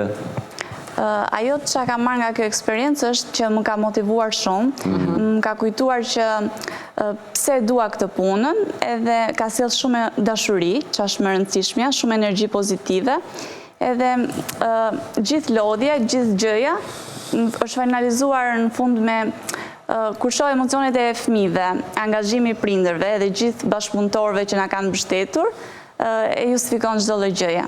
Duke qenë në këtë staf, kush ka qenë vështirësia më e madhe që keni hasur gjatë kësaj periudhe?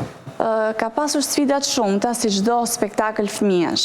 Ka pasur pritshmëri prindërsh që janë të padiskutueshme, që ndodhin gjithmonë.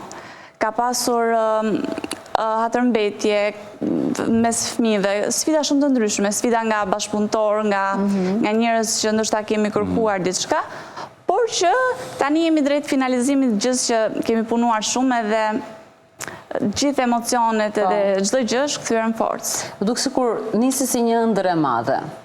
Pastaj puna me fëmijët, me bashkëpunëtorët, sepse bashkëpunëtorët filluan edhe po ofroheshin, po vinin. Kishte një interes të shtuar. Fëmijët një potencial i vërtet sepse Zysha profesori ka zgjedhur kështu me detaje dhe si duket ka zgjedhur më të mirë, pa diskutim. Është një kas shumë i kuruar fëmijësh. Po.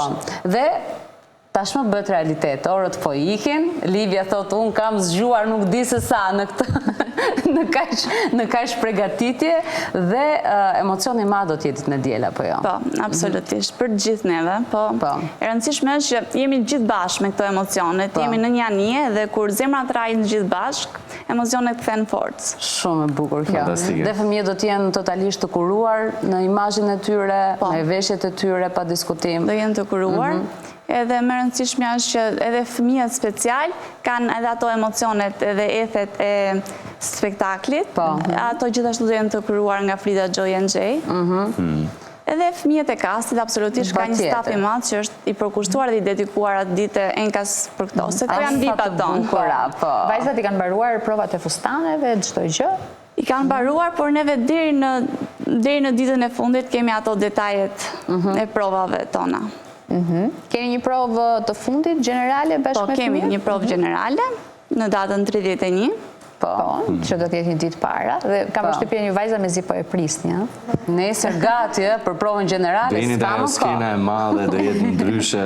Dhe da thoni pak në një detaj fustani, për shumë qa keni zgjedhur në një gjë. Apo zoni zbulon, si jam? Jo, nuk i zbulon. Zyshari, që e ke bërë me fare? Thot, asnjë, nuk dzirë asnjë detaj. E janë kështu, do na shini të Zyshari, djelën. nuk ashtu, do i shkojmë me zorë të salla, do t'i thejmë një orë, ne i të regomë, se u të shmëndëm me këtu. Zyshari kam përshtypjen që për posë kënaqësisë ne do ta kemi edhe pasi të ketë mbaruar gjithë eventi, ta kemi në studio. Është kështu që do ta marrim të gjithë, aman, dile dhe shpash. Por është ka një lloj lodhi dhe kënaqësie në të dyja palët, që kështu do të ndjehet shumë krenare besoj ditën e diel kur ta shohë gjithçka të kopsitur, se i drejtojmë, i referojmë, duke qenë se e kam përballë, po përtej kamerave. Unë do doja shumë që të shikoja një dyshe si motra. Do ndryshoj vendet. Po, vetëm ndryshoj vend. Edhe se kemi një sfilat kështu nga motrat, për shembull. Vetëm kënga e motrave në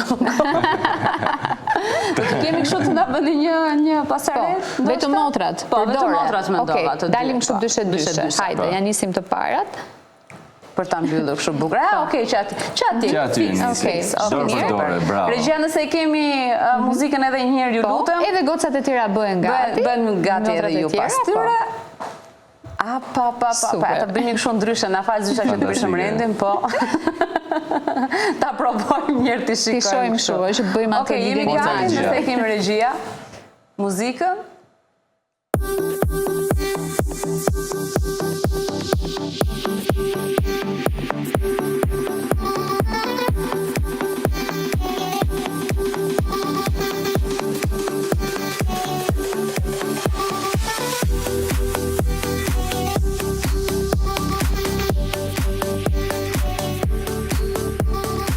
Pas ka shumë lezet kështu, dyshe. Është bravo, Barda. Diçka të fundit për të shtuar ndoshta? Diçka të fundit që nuk mund ta lë pa përmendur është një falënderim i madh për MCN-n që na ka mbështetur që në ditën tonë të parë, edhe vazhdon të na mbështesë dhe jemi ndjerë shumë komfort edhe jemi ndjerë si në shtëpinë tonë. Faleminderit. Edhe do na mungonin shumë e thënë drejtën, se na keni zbukuruar studion bashkë me fëmijët, kush ka ardhur her pas here, na keni dhënë shumë energji të mirë. Shumë faksira do na vini të tjera kështu për shef, do ju vim. Do ju marrim shumë. Për të takuar. Do ju marrim herë tjetër, duhet na vini me një gjë të ëmbël. Në fakt se ju kemi mbajtur gjatë gjithë kësaj kohe. Kemi pritur gjë ëmbël na duhet, te ushqimi dhe. Mirë, do mblidhemi, do bëjmë një mbledhje pas gjithë kësaj. Faleminderit shumë Livia, dhe shumë suksese. Faleminderit Goza, suksese. Do ta mbyllim bashkë këtu ditën e sotme, javën gjithashtu, mos harroni që edhe muajin gjithashtu, sepse do ta nisim shumë bukur një qershori dhe në fakt edhe festën e fëmijëve, dedikimin që ky event ka si fokus, që kështu do të shihemi në ekranin e MCN televizion ditën e diel në orën 6, mos harroni. Ju përshëndesim, pafshim, kalofshi fundjavë të bukur. Fundjavë të mbarë.